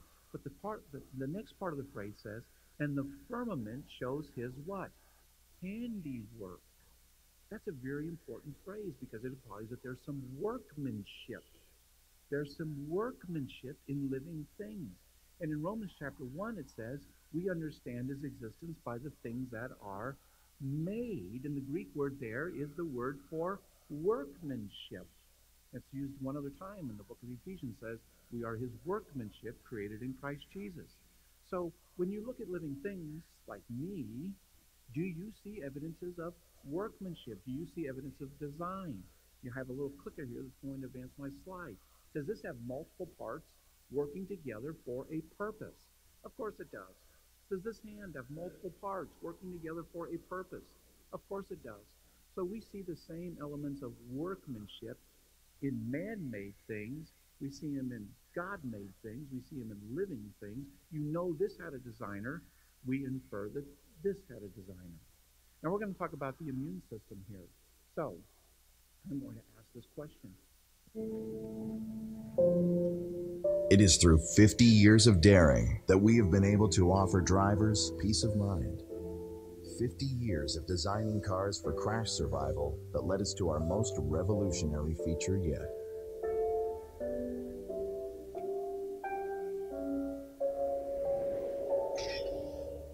A car that can see trouble and stop itself to avoid it. Ooh, a smug engineer. Can we view living things just like that car? Who was driving that car? Nobody. They slung it down that track, and it did what? What were the key words? It stopped itself. You see that? Did the wall stop that car? No. The car detected the wall, and there is programming in the car, and the programming says when you get this input of a wall, here's the output, put on the brakes. Can we view living organisms just like that? Are you an automated, autonomous vehicle that can drive yourself through space and time, taking on all different kinds of environmental challenges and solving them? The answer is yes. Far better than the car. Not just you, but all the other living creatures can do the same thing, which is the exact opposite of the naturalistic worldview that Dr. Zino was talking about, that I was taught, that says organisms are fashioned by nature. As organisms go through time, over long, long periods of time, environments shape them and mold them and make them, and bloom, bloom, bloom, bloom, and over time you get the entire diversity of life on Earth, all of them shaped and molded by the environment. That is what they will teach at University of North Carolina, Wilmington. Guaranteed. Guaranteed. They will see life as molded by the environment over time. And I'm going to say it's just the exact opposite. The environment is like that wall. The environment just is. It's just out there. Your body, through thousands of incredibly complicated sensors, detects environmental things. Signals are sent in. Programming inside of you says respond this way, and you put out responses to solve those challenges. That's how living things really work. And that's how living things really adjust themselves over time. And we're going to look at an important system that's called your immune system. Now, if I were to ask you right off, what is your immune system there for? You would say almost to a person, to protect you against disease. That's what we're all taught. Really? Is that what the immune system is there for? To protect you against disease? Against diseases from viruses and from bacteria and from all different kinds of microbes? Do you realize right now that you have trillions of microbes in your body? And the vast, vast majority of them are doing nothing to you, to hurt you. In fact, you need them to live. So here's a cool question. How in the world do you get one autonomous entity, a microbe, I'm just going to refer to them as bacteria for this talk, and another autonomous entity, a human being? How do you get those two things to work together? How do you get two independent, autonomous things to work together? Well, that's what this little poster is going to tell us here. And we're going to go back and we're going to say that design analysis, looking at living things as if they're designed, will show that our immune system is really a microbe interface system. The basis of this talk actually goes to this man right here. His name was Joe Francis.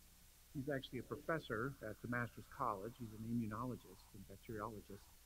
And he came up with the idea that, we're really not in conflict with most of the microbes. We really should be living together in harmony. And that's a picture of Joe Francis. That is a picture of a wonderful looking spiral bacterium called Treponema pallidum. It causes syphilis. And Joe Francis is saying, that at one time we should live closely together with these bacteria. No, I'm not saying that Dr. Francis has syphilis by any means, but it's not a crazy idea that we can live together with these microbes. Well, how in the world are we going to do this? Well, if I'm talking to this poster, I'm going to say, I'm going to approach microbes and humans working together as if I had to design them to work together.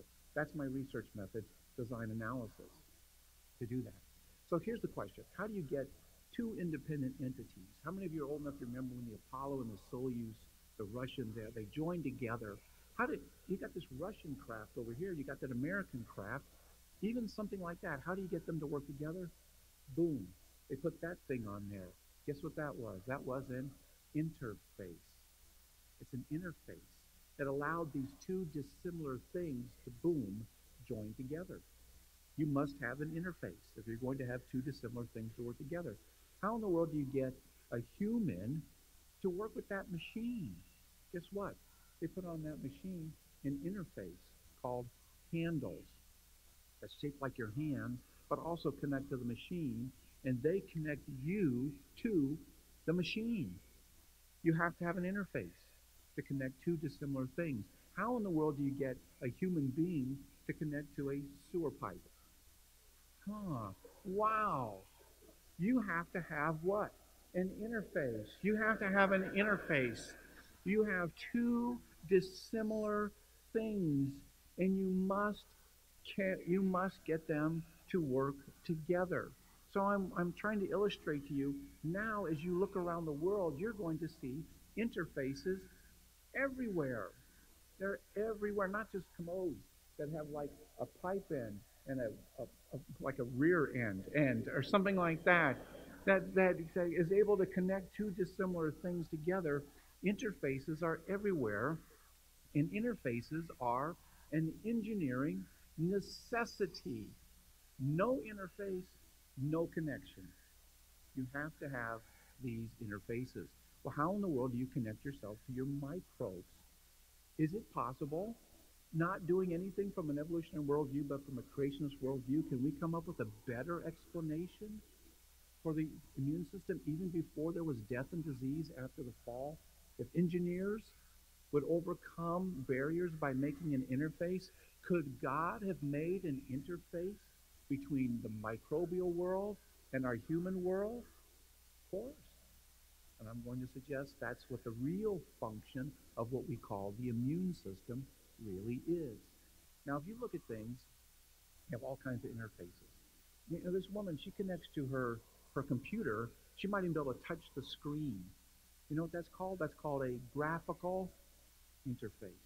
And then her computer is going to talk to other computers. Guess what the computers use to talk to each other? An interface. And then eventually, some of you are going to buy stuff from Amazon. How many of you bought something from Amazon? Everybody here has bought something from Amazon. And guess what connects your computer to Amazon? An interface. And they might have hundreds of thousands of transactions going on at any time. So they have this incredible interface that connects not just your computer, but all kinds of computers to each other. Now, what do you have to have a real interface? Well, you have to have these components here, and you have to have these three specific components. You have to have some kind of sensor that can sense you and something other than you. You have to have some kind of cognition. You have to have some intelligence behind it, and then you have to have an actuator. You know what those are called in engineering terms? Really simple. An input, a logic center, and an output. And you have to have the exact similar something like that on the other end. Sensors, actuators, and processors, which have been programmed with logic, so that these two things can actually work together. So what are the key elements in order to get an interface? Well, you have to have these three indispensable things. You have to have some way to identify self from non-self. You have to have some protocols, and you have to have a common medium. And you have to have something in your body that is not going to handle hundreds of thousands of exchanges any second, but on the order of billions of exchanges any second. Because as you're sitting there right now, you have microbes in your lungs, microbes on your skin, microbes in your gut, and I'm going to focus tonight on the gut, of which you are exchanging things with them constantly. You're exchanging materials, you're exchanging information constantly on the orders of, when I said billions, I mean hundreds of billions of times a second. So you have to have an interface which is incredibly complex in order to do that. Well, these three main components in a man-made interface, these basic ones, if any one of them is missing, it's not going to work. The first is authentication. In other words, you have to have something that's going to identify self from non-self, me from the other thing. And that's what we have in a man-made thing. It validates and it authorizes. Sometimes you can restrict self to non-self so that I only will talk to specific non-selves. Some of you do that all the time on that. You friend and unfriend. So you only talk to certain things. You authenticate and you validate. And you have rules on how much you're going to disclose about yourself. All of those are authentication. Next, and this is really the heart, you have to have protocols. Protocols are standard rules and processes which both sides understand. Both sides understand so that they can exchange materials and information in an orderly way. Now, what is that telling you immediately about an interface designer?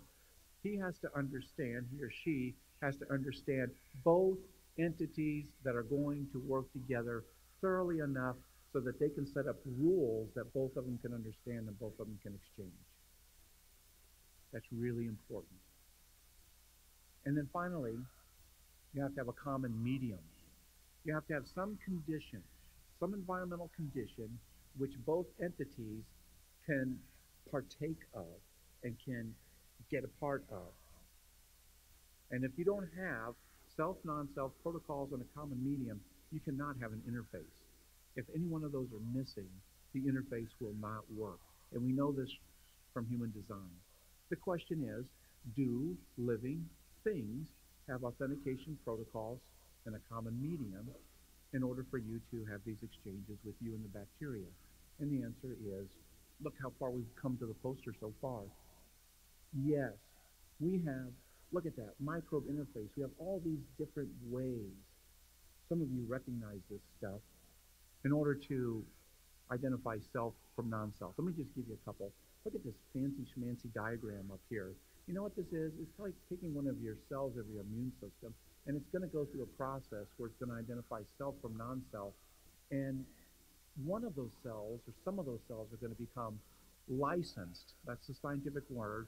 Licensed natural killer cells.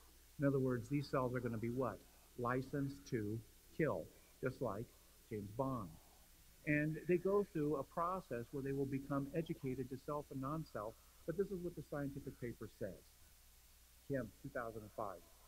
Self versus non-self discrimination is a central theme in biology from plants to vertebrates. And is particularly relevant for lymphocytes that express receptors capable of recognizing cell tissue in foreign invaders. Wow.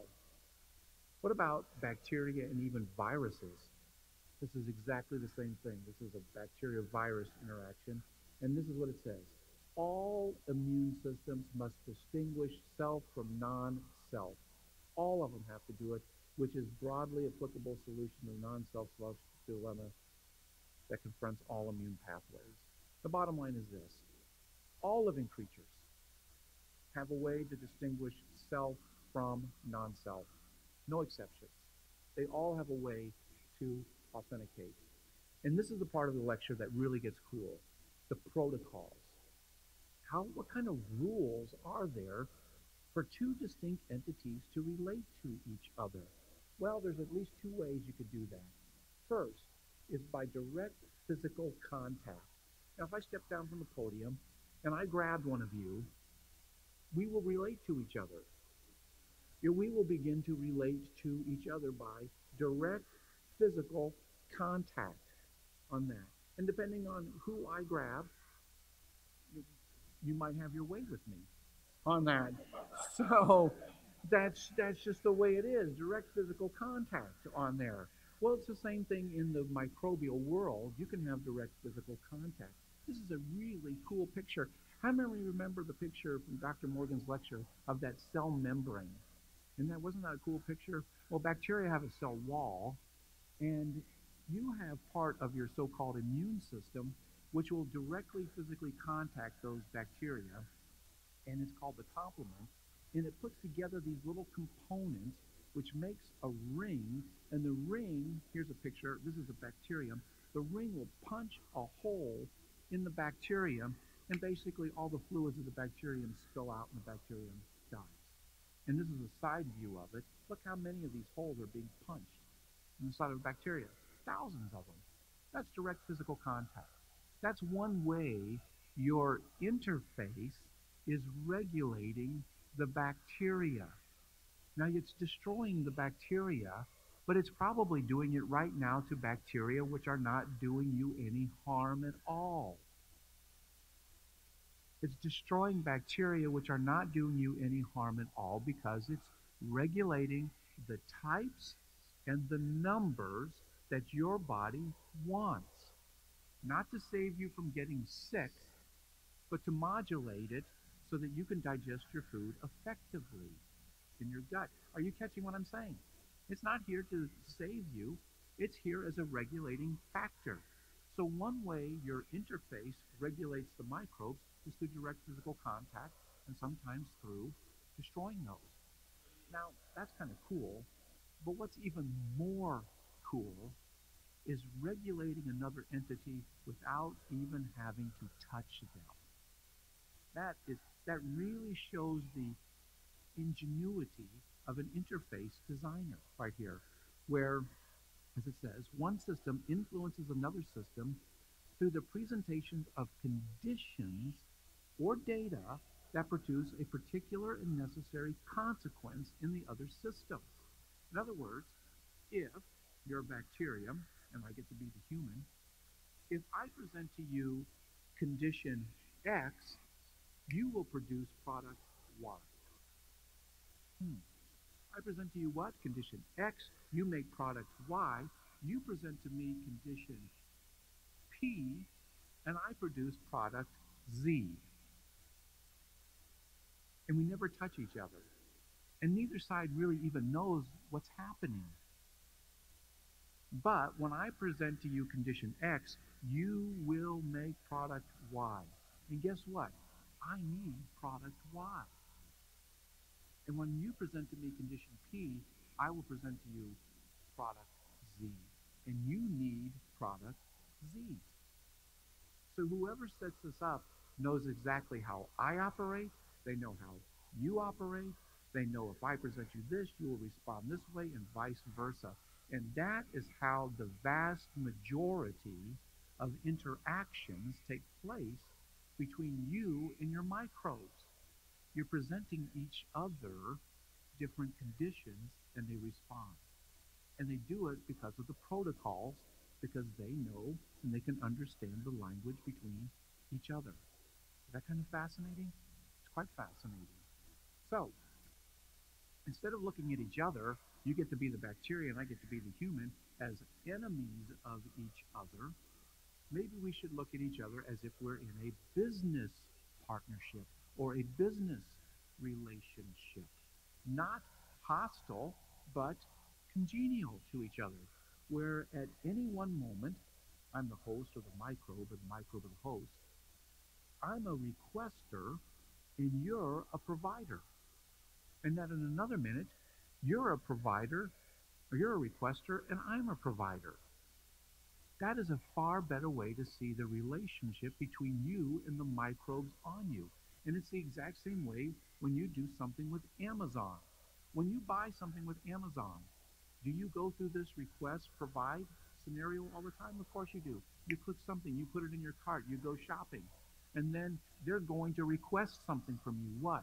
Credit card data. That's exactly what they want. They want credit card data. They're a requester. And then you do what? You provide it. And then you want to know the shipping date. So you make a request. And they what? They provide it. And it goes back and forth like this all the time. And that's how it is with your microbes. So you're not there. This immune system is actually controlling and regulating how this is actually taking place. Wow. Let's look at a couple examples. And this is the condition consequence that I just described to you, how you present a condition and you get what were the key words I said? A particular and necessary consequence. Now, stop right here. I want you to recognize causality in this. When you present to me condition X and I gave you product Y, you did not cause me to give you product Y. I'm an independent entity. I detected condition X. I detected condition X. Data was sent into my body. I want you to think like engineers, not like those biologists. I detected condition X. Information came into my body to my logic center that says, if what? Condition X, then make product Y. And then I produce product Y. You did not cause me to do that. I did it of myself. And this is the exact opposite of how biologists think, because they come from a naturalistic worldview where, what did I say? Nature forms and creates entities. So they always see the environment doing something and you respond. They say the environment caused you to do that. Wrong-o. And you have a hard time getting that out of biologists' thinking. The environment just is. It just is. You detect it and you respond. That's how it really works. And if I ask you to design me something, I guarantee you will come up with sensors, you will come up with logic, and you will come up with an output. You will do it. And your entity will be an autonomous entity which will function for the things that you designed it to do. That's how it will work. And it will not be nature molding it. It will be, it detects nature and it adjusts itself. That is very, very important. You know what I'm giving you? I'm giving you philosophy of how these things really work.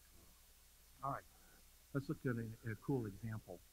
This gal, Margaret McFall, she's a researcher and she does research on these tiny little squid, only about a millimeter long. And they have a relationship with some bacteria. So I'm going to call them the squid and the bacteria. The squid, the bacteria. And this is how it goes here. This is kind of cool. This is kind of a complicated slide, but I'm going to walk you through it. This right here is the squid.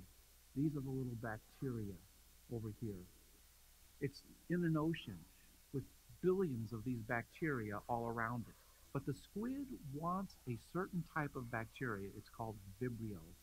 And it will put out and it will activate a gene for a certain antimicrobial compound. When it detects Vibrio in the water, it emits an antimicrobial compound which kills all the other bacteria except the Vibrio.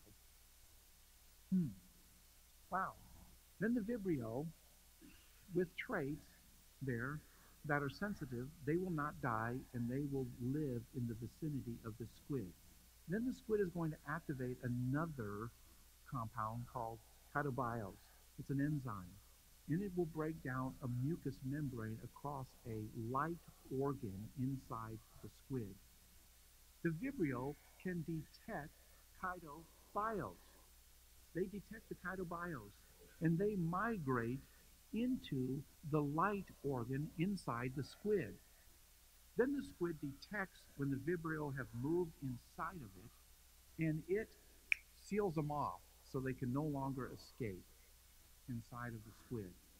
And then it will begin to make, I'll just run through all this, it begins to make another compound. The squid makes another compound. When the Vibrio detect that compound, they begin to glow. They emit light. And the squid does this at night, and the squid is emitting this light for what reason? Go back to my testimony. I'm a young guy looking for a girl. Okay, the squid emits the light so it can look for a mate. It looks for a mate right there. So when the Vibrio detect that compound, they begin to glow there. When the squid detects the glowing, it makes more of the compound. And when it makes more of the compound, the bacteria what? Glow even more. And they work together in this produce it, detect it, produce it, detect it. And that's how two independent entities work together. Neither one is causing the other to do it. Probably neither one even knows what they're doing, but they present these conditions and these consequences, and that is an interface allowing them to work together. Now the little part in the gray, right here, the light, it says this: the squid is sensitive enough that if any of those bacteria are not glowing, it can detect that and it kicks them out of its light organ, ejects them out. Wow, that is a cool little interface. And it shows how these two things relate to each other on this basis. Well, look how much of this program, look how much of this poster we've already covered here. How in the world does that happen? Well, evolutionists and naturalists, I told you, always see it as the environment causes something to happen. Why? Because they begin, as we heard earlier today, with the environment. That the environment is all there is, or ever was, or ever will be. So the environment is ultimately going to be causative for things. That's the philosophy. And in their view, the environment is going to shape things. And this pervades biological thinking. But look at this. This is how it's reported in the paper. When Vibrio first touched the squid, the Vibrio, changes the expression of scores of the squid genes. A finding made in 2013, blah, blah, blah, blah. Is that true? Can a bacteria change the expression of anything's genes? No. It can't change it. The squid changes the expression, what? Of its own genes. That's how it really works. That's how it really works. And this researcher said, he's right on the money. In everyday parlance, Environmental stimuli is said to induce or even regulate the expression of specific genes. This notion is so engraved in the biological conception system, and I tell you, it is engraved. If I did this talk at UC Wilmington, I'd have biologists say, I just can't understand it. That's not true. Environment changes things. It is so engraved that it comes as a revelation when upon closer scrutiny it turns out that no external stimuli that could directly induce the expression of any gene are known. Your body detects it. Your body has mechanisms to talk in the gene's language and changes it. Sunshine can't change it. Nothing outside of you can change it. You change it yourself because you have an interface that enables you to work together on that. That is what design analysis can clarify for us. It clarifies causality. It clarifies relationships. It clarifies all of those things. That's what design analysis can do, and it can help us understand how organism A, self, relates to non-self through these different recognitions of all of these different conditions. I want to give you just a couple examples. How about this? How many of you heard of a blind cavefish? What's a typical story? You get a sighted fish, it ends up in a cave, and over long, long periods of time, of the fish bumping its eyes into the walls, and they causes them disease, they die out, and through the process called what? Natural selection, which is a misleading construct in and of itself. Over a long period of time, they lose their eyes and they go blind. That's a typical story that evolutionists teach. That's a typical story that most creationists teach. It's totally wrong. Does it really make sense that that's how it's going to happen through these random mutations? You're going to build up mechanisms to lose their eyes? Look at the fish. Not only does it not have eyes, what about its color? What's happened to its pigmentation? It's gone. And you know what else? If you were to look inside the brain area of that fish, where the orbits were for the eyes, parts of the brain have now expanded to fill those sections, which increase its ability to touch, and its ability to smell, and its ability to hear. So not only does it lose its eyes, it loses its pigmentation, and the areas of the brain for the other senses increase their functions. Does that sound like something that comes from a random process, or does it sound like something that is a designed process to happen so that fish can live in that cave? And not only does it happen in fish, it happens in crayfish, it happens in crickets, it happens in other things that find themselves in the caves as well. Well, I wrote this up and said, this sounds like a designed system to live in caves. And I published that, and about a year and a half later, this paper came out that explained how this happens, how you can go from a sighted fish to a hypopigmented blind fish in one generation. One generation, not jillions, one generation, and it's not happening through mutations. It's happening that the fish, as an embryo, can detect cave conditions. And when it detects cave conditions through a whole series of biochemical processes, through those, remember Dr. Morgan talking about the folding of those proteins? There's a chaperone protein which controls the folding, and when that changes, you can get no eyes in one generation. That's pretty interesting. It is fascinating. It's quite fascinating. But does it have input, logic, output, just like an engineer would build it? Of course it does. Well, here's another cool one right here. Look at this headline. Mice can warn sons, grandsons of danger via sperm. What in the world? How does that happen? Well, they use these things to catch your attention. Maybe you'll find this fascinating too. Okay, this is what these researchers did. They took male mice, and they put them on a pad like this that was electrified, and they exposed them to an odor like cherry blossom odor. It smells like cherry blossom odor. So here's my mouse. He's sitting on the pad, cherry blossom odor. Turn on the electricity, shock their feet, painfully. Ouch. You expose them, shock them. Expose them, shock them. Expose, shock, shock, shock, shock, shock. That's what biologists do. They're kind of warped. Anyway, all right. Then you take this male mouse and you mate it with a naive female. What's a naive female? Well, it's not the type that humans are looking for. It's a female mouse that hasn't ever smelled cherry blossom odors, never exposed to it. She has pups. And then you take the pups right after they're born. This is another sticky thing.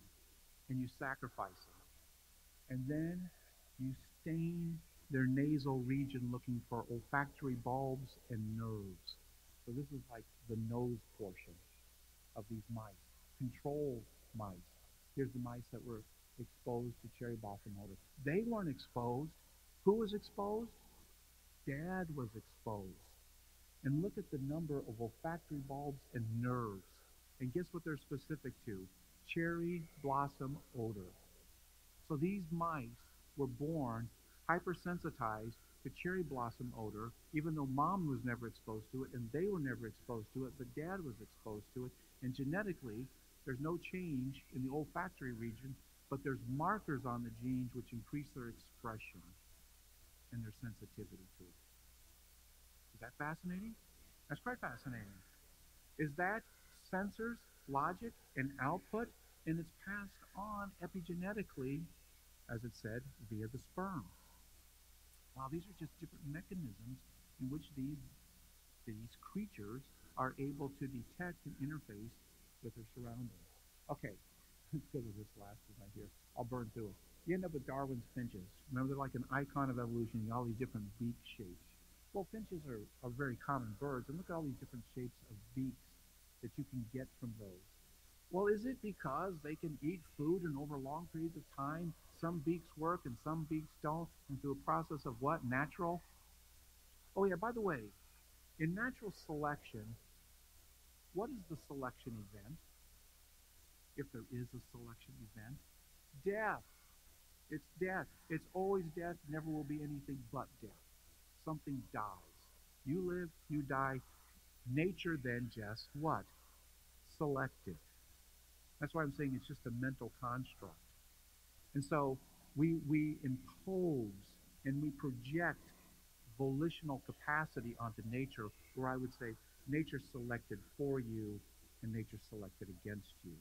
But that's not really true. So how in the world do you get these different beaks? I see the stop sign, and these last two pictures are it. Right here. You end up with, as they're developing in the egg, exposure to two different types of compounds, which cause these different sizes of beak. Well, how in the world is that controlled? Is it possible that mom is detecting or dad was detecting certain conditions and they pass on markers to get these different types of beaks? Is it possible that there's a shared developmental program which strongly constrains beak shape diversity in songbirds? Is it possible that every one of those beak shapes can be explained by one mathematical equation? The answer is yes. So maybe it's not nature selecting for and nature selecting against. Maybe there's some real engineering behind all of this, enabling creatures to be fruitful, multiply, and fill the earth. Now you'll have to ask me during the question and answer, what is that rodent doing? And how does it fill the earth? These are the key points. One, philosophically, nature is not molding and shaping creatures as these passive little pawns. Creatures, you, me, and everything else, are active, problem-solving entities that are engineered to detect our conditions and express traits, self-adjust appropriately to that. We relate to the world around us through an interface which has authentication, protocols, and a common medium. And not only do we do it, but all the other creatures do it as well. Who could come up with an interface or jillions of interfaces, knowing everything about all the creatures so that you could get them to work together? What kind of intelligence would that be to put it together? Dr. Morgan said he thinks science points to God. I think this whole idea of interfaces shows a genius beyond anything we can even imagine. Well, thank you so much, and I'll turn it back over to sponsors.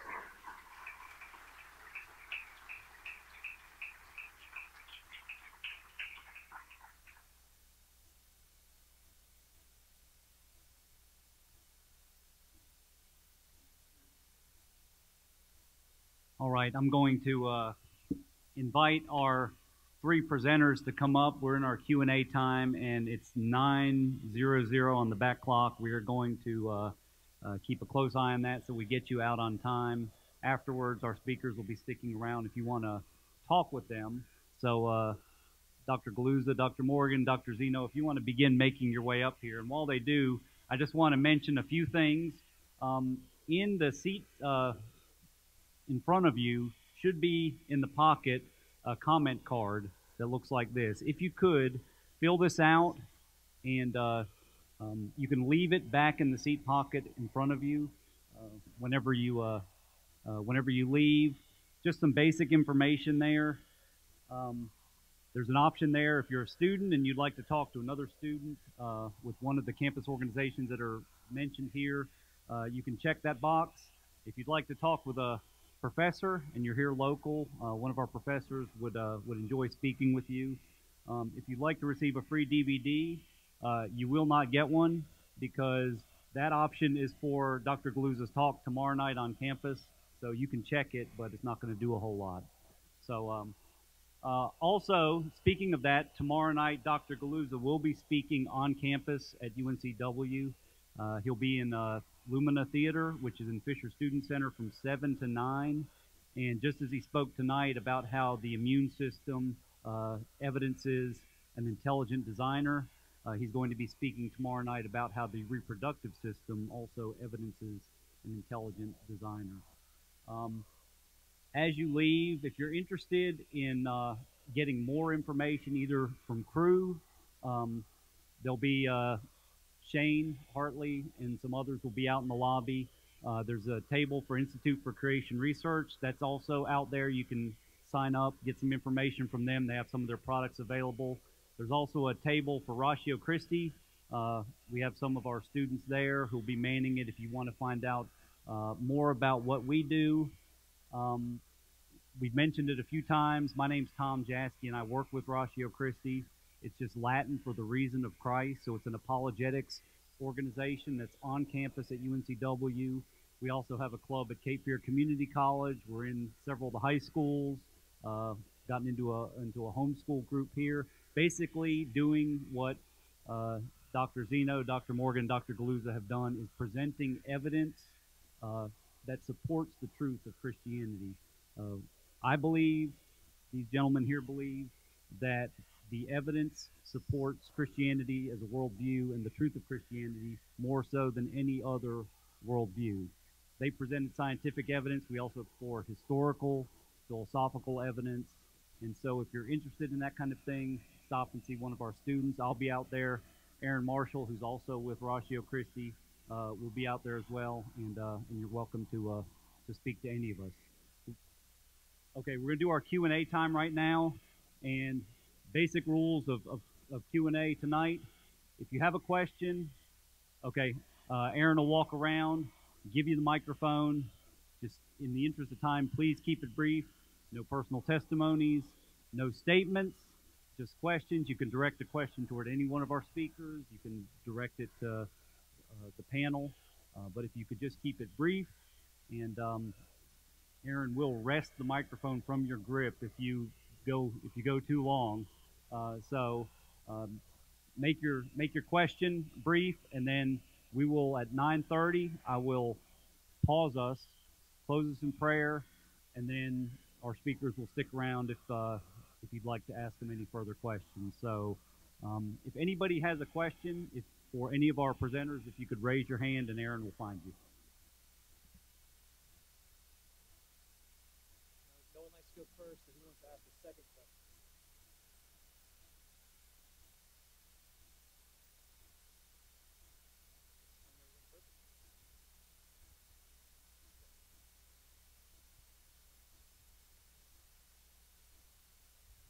I've already heard from Dr. Morgan, so this is for the other two. But with all of the evidence that is described, why are there so many scientists that do not believe?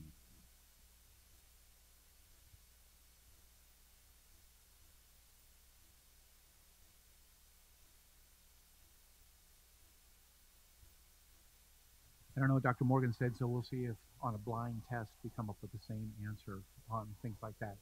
I can tell you how it was for me. When I first heard about these things, I rejected them and I laughed at a person on the radio who's doing exactly what I'm doing right now, thoughtlessly, without really even seriously considering the evidence, because I had a pride issue that I thought this is how scientists are, this is how they must think, this is their approach that they must have, and I was committed to this view, this scientific view, and this scientific persona that went along with it, mostly out of pride. And and that's problem number one. That's the main one. And to problem number two, I really wasn't exposed to the evidence right off, and so I hadn't really heard. And I can tell you at the time I wasn't really interested in hearing alternative views. So there was a pride issue that kind of closed me off, and I thought this is just how science is, this is how scientists are, and I really wasn't even open to considering anything else. Yeah, I would say that was similar to my experience. I think it really just rests in the fact that, and what I had mentioned, there's just a sort of an underlying assumption, a philosophical assumption, a commitment to naturalism without really even recognizing it. And that just shapes the way you see everything. So you stop asking questions. You stop looking for counter evidence or alternate evidence. And you only look for evidence that agrees with the worldview or the philosophy you've already decided is true, even though you may not have even realized you've made that decision. And that just leads you down a path where all you see is evidence that confirms what you've already decided is true. And so you can't ever, it's hard to get out of it. It's hard to, because you gotta do something that it doesn't come naturally, which is consider something that may challenge your worldview. And not a lot of people do that. And that's a hard thing. I think that's a real reason why we see that a lot.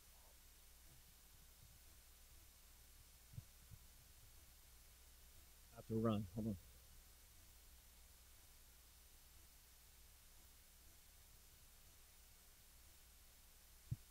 Thank you for your presentation. Dr. Morgan, could you explain a little bit more in depth the significance of the chirality and I guess the apologetic value of that?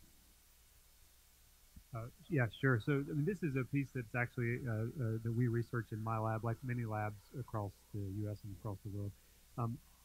Where it comes into play most commonly in your life would actually be in the drug industry. So I tried to convince you that organic molecules are chiral, which means you are all chiral, right? Because your DNA is chiral and your proteins are chiral. So it turns out if a drug has the chirality property, it has a right and a left-hand form, your body will only accept one of the two forms, right? So you can do it two ways. Either your body just passes the other one through and it does nothing, or the other form could be harmful. So chirality shows up most commonly in the world of the drug industry, because if they make a chiral drug, they have to make only the left hand or the right hand view. Okay? But it's pretty cool that it is sort of a part of us. And then, you know, most of us think that we're symmetric down the middle, but have you ever done this thing where you take a picture of your face and then they flip the left half of your face onto the right hand and you look different? So we're not actually symmetrical, even though you might think you're a mirror image down the middle. And so it's an organic property that is cool to talk about in a setting like this, about how the fact that they're inseparable. And I call them inseparable only because without a living system, they are inseparable. So in Miller's experiment, he made the right and left hand. They are inseparable. And in most cases, the only way we can separate them is using something from a living organism that is already chiral. I don't know if that helps.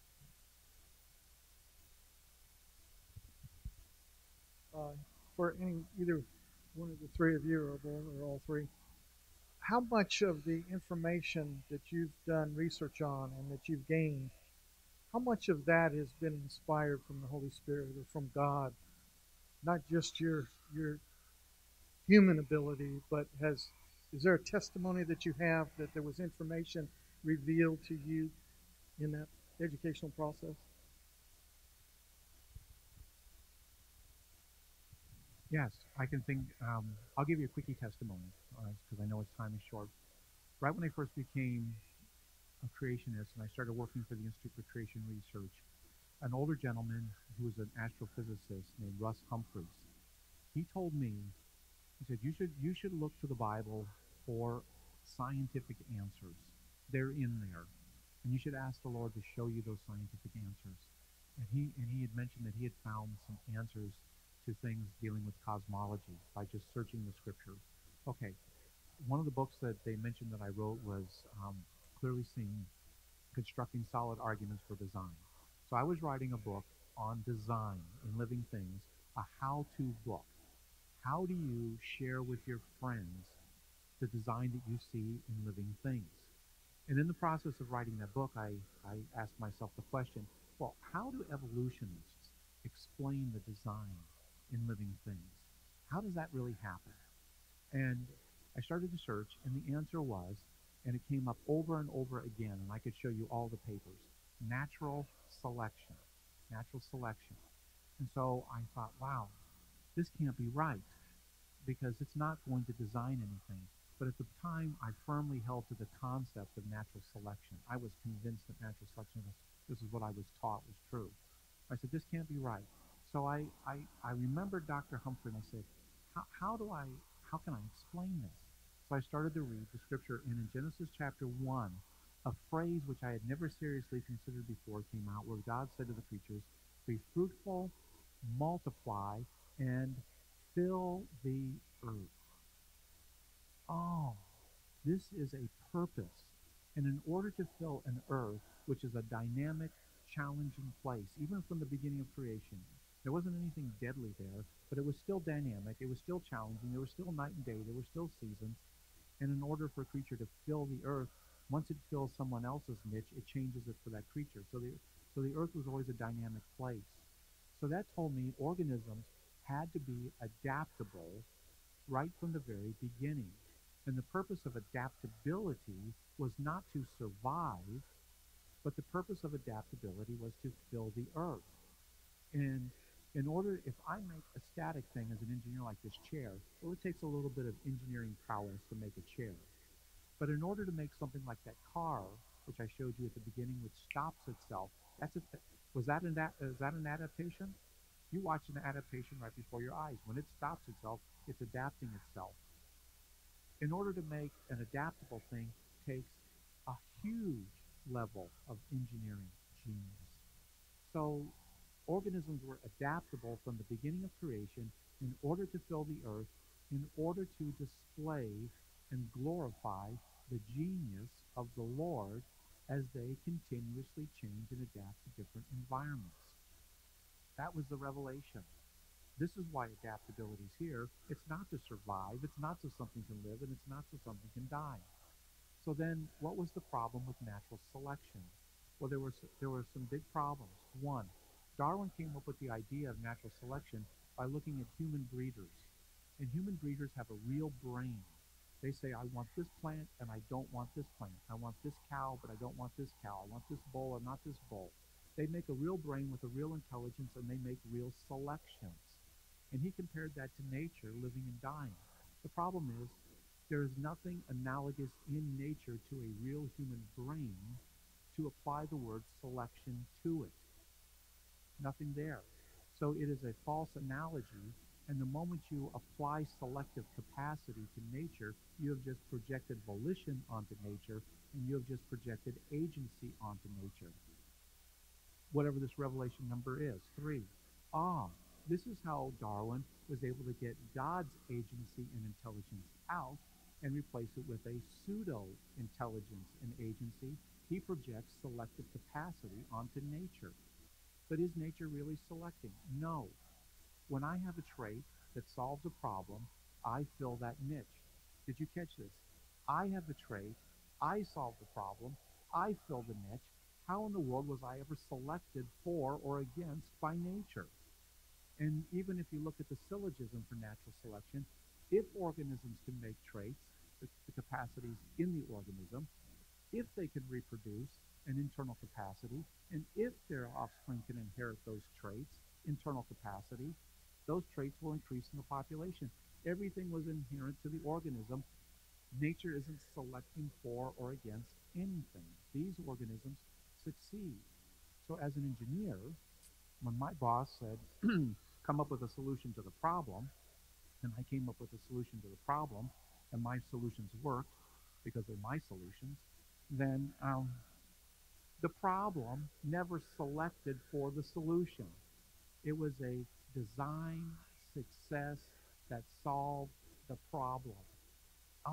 Revelation number 4. When I attribute selective capacity onto nature, I give credit to nature, and I am not giving credit to the Lord who made the thing which is really solving the problem. Now natural selection comes out to what it really is. It's an idolatrous concept which, one, projects volitional capacity onto inanimate nature, which it doesn't have. And if I held up this water bottle and told you it could select for something, or a statue, you would immediately see that that's idolatrous. So it's bad for that. And number two, not only does it project this onto nature, which isn't there, it doesn't give the real credit to the one who made the thing which solved the problem to begin with. Natural selection is really robbing God of his glory. So that's a quickie testimony, but I think the Holy Spirit let me kind of see this for what it really was.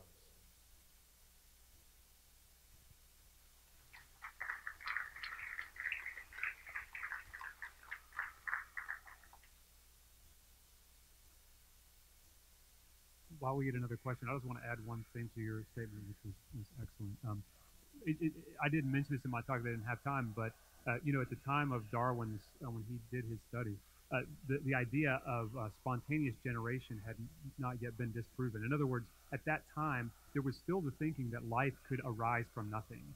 Like if you put a piece of meat out and then you end up with maggots, like where did the maggots come from? That came from nothing, right? It came from a dead piece of meat.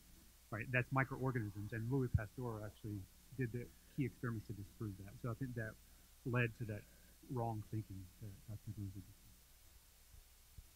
Dr. Morgan, Dr. Morgan, you shared the chances. I don't know the terminology there, but it was a lot less chance than we have of winning the lottery for life to begin. So I'm just thinking and wondering if you can shed some light on those folks who want to believe creation and evolution together, and that our Creator used evolution. Then he could have, obviously, if anybody could win the lottery, he could win the lottery, so to speak. So can you shed some light on that area? Does that make sense? Yeah, no, it does. I know. So that's and some of you may have that belief, and I was there, so I would never speak, down when I answer this, because I was someone who believed that God created, and I hadn't thought through the idea of a literal creation being the story and a young Earth. So I got to the point where I mixed in evolutionary ideas, and by the way, folks, you all know this, I think, already, but I mean, it's embedded everywhere in our culture. So even if you homeschool, if you're not careful, because we started homeschooling, so if you're not careful, I mean, you go to certain materials and it's embedded. I mean, you go down to the aquarium, right? And my kids see on the wall how old these bones are. I mean, it's embedded. Okay.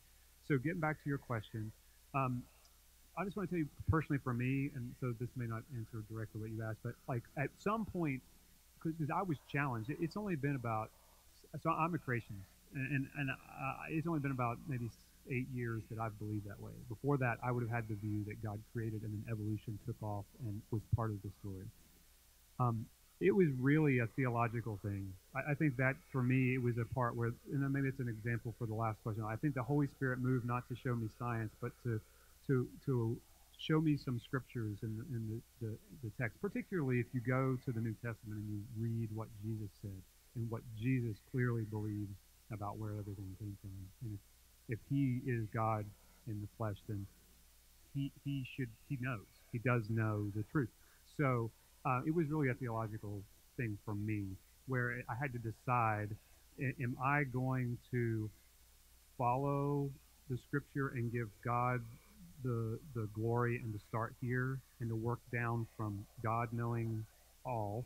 And I have a diagram that I didn't show too. Like God gave us, he really speaks to us primarily in two ways, right? He gave us scripture and he also gave us nature. And he speaks through both of those things. And they are both true.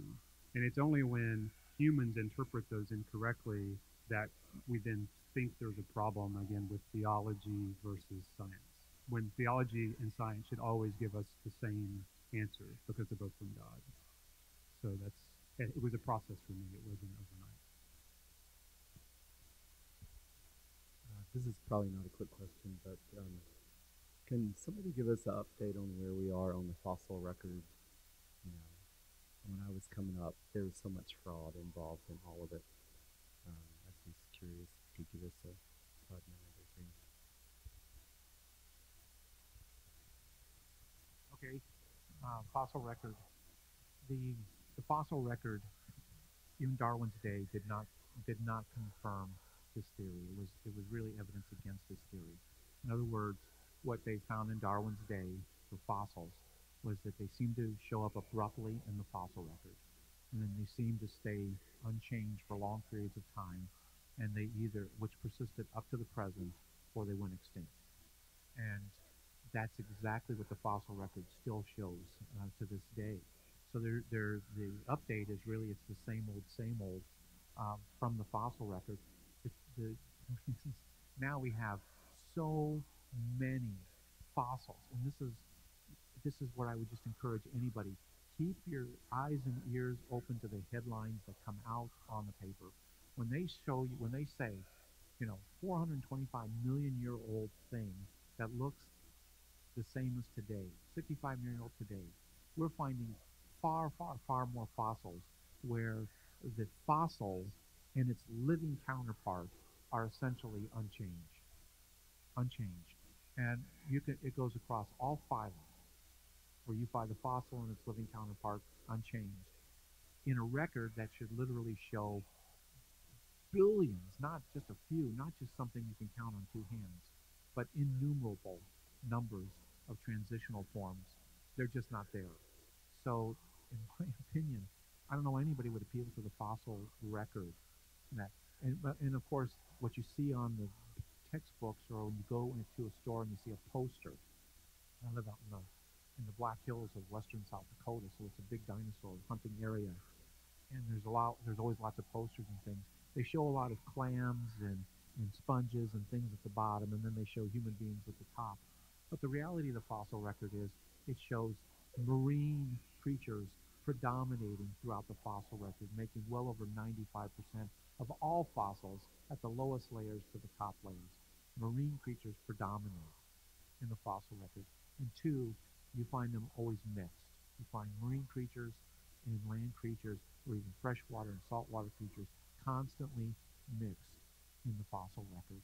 So it's really showing you a depositional environment, most likely, without any doubt, placed by the Great Dead.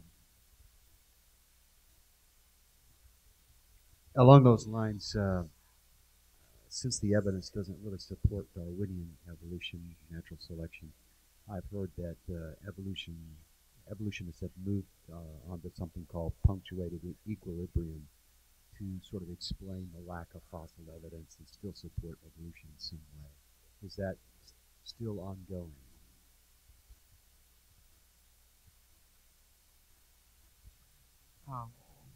Yes, there's still people who hold to punctuated equilibrium, and that was popularized by Stephen Jay Gould and Niles Eldredge. It was a framework to look at the fossil evidence different from a slow, gradual change over time. However, if Stephen Jay Gould were still alive, he would tell you that it is still Darwinian evolution. It's not un-Darwinian. It's still random mutations in natural selection. And it's just explaining the gaps in the fossil record to where you have abrupt transitions from one type of creature to another type of creature, but it's short geological time, but he would argue it's still a very long time. It's still in the millions of years, just not in the tens or hundreds of millions of years. So there's still multiple explanations to come up to try to frame the, the fact that the fossil record doesn't fit the standard evolutionary model, which is slow and gradual, and that those are pillars of evolutionary thought. Evolutionary thought is built on gradual, not these jumps which amount or can amount to miracles, and slow processes over time. And the third pillar that Gould mentions is really important. It's called extrapolationism, where you observe something in the present and you extrapolate back in time what it must have been. But I would argue another word for extrapolation is imagination. And the more you go back in time, the more imagination you must invoke to come up with those scenarios. Okay, I'm going to try and be quick. But first, are your personal views older, younger, and how do you think that influences your work and then the overall scientific community? So I'm a young Earth, a literal creationist. The thing that it affects me the most in is I think in my research day to day, maybe not so much. I mean, a chemist, like we're trying to discover, like I said, we try to discover chemistry that God already knows works. So I'm just trying to fumble around here, and sometimes those are just Hail Mary prayers. Like I have no idea what's going on here. But it does inform me a lot when I watch. We get a lot of really talented speakers. Every Friday in the Department of Chemistry, we have a speaker come in from off campus almost every Friday all year. We have a good biochemistry department, and we have a lot of biochemists come. And I just sit back and sometimes I laugh. I have to struggle not to laugh out loud when they say, this is nearly impossible. And I'm like, heck yeah, it's nearly impossible because it didn't happen, I'm able to see things from a design perspective, and so I just have a different appreciation than my colleagues, I think, sometimes for what I see. Yeah, I probably the running joke is I'm probably an old Earth creationist 5 days of the week and a young Earth 2 days of the week. I probably lean a little more toward old Earth, although I'm not opposed to a young Earth view. I think there's evidence for it. I don't know that it necessarily affects how I look at, let's say, creation or the biblical record or the field of science I'm in.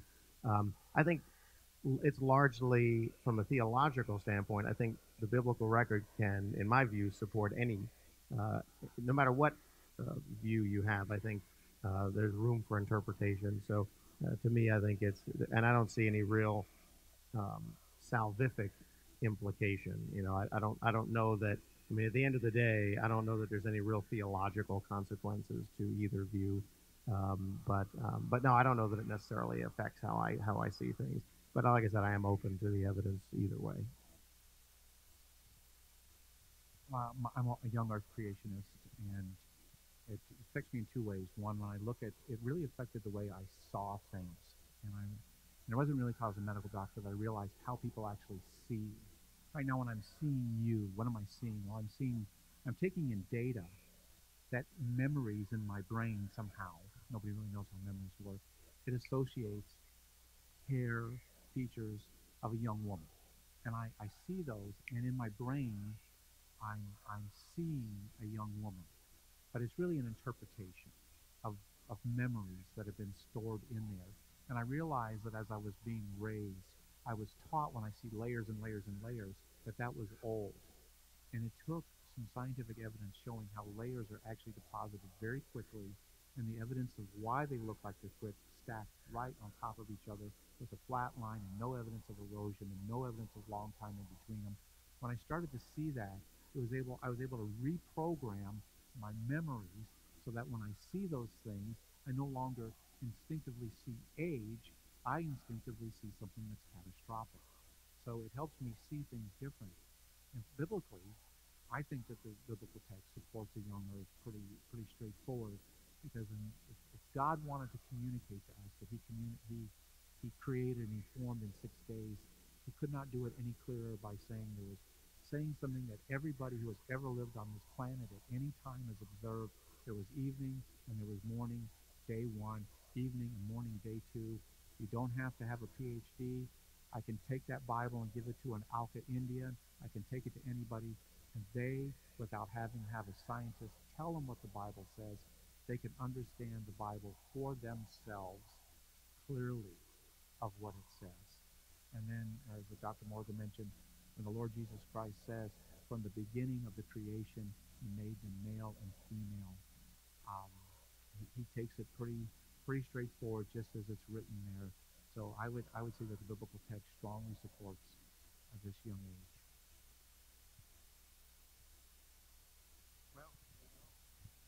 All right. Well, our microphone man has dropped the mic, so we're at 9:31. So before we give a round of applause to our speakers, I want to thank Daryl from the Bridge Church that did our audio, visual, our lights, and everything.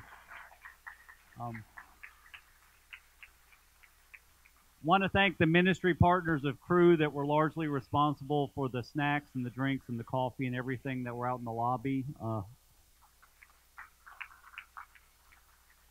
Of course, the campus organizations that helped to sponsor this, we're thankful for Crew and for Faculty Commons, which is a Christian faculty organization that's on campus. You'd be encouraged if you knew how many Christian faculty you actually have at UNC Wilmington. So don't give up. And then also the Nurses Christian Fellowship was also a co-sponsor in this. But if you could join me in thanking our presenters.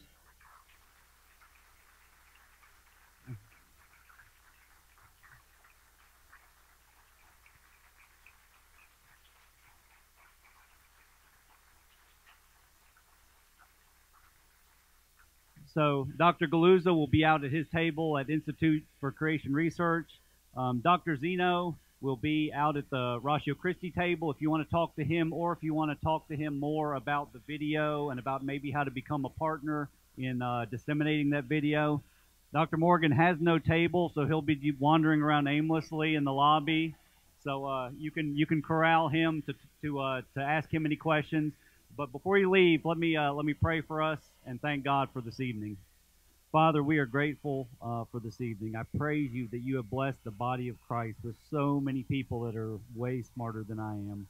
God, so many people that you have equipped and given the knowledge and the talent and the desire to be able to study your truth, to be able to study your world, and to be able to connect the dots that you tell us in Romans 1 that are evident to everybody, God, but who connect the dots to see that you exist and that you've created an orderly, beautiful, exquisite creation, God, for us to enjoy and for us to study. And so I thank you for these three gentlemen. I pray that you would continue to bless their ministry. I pray for us, God, that you would help us to become bolder ambassadors for Christ, God, that we can seek truth, God, because as Augustine says, all truth is your truth, Father. And so help us to be ambassadors for the truth, ultimately using it, God, to point people to Jesus Christ. And we pray that you would just bless us as we go and we make disciples. And we pray this in Jesus' name. Amen. All right, thank you, guys.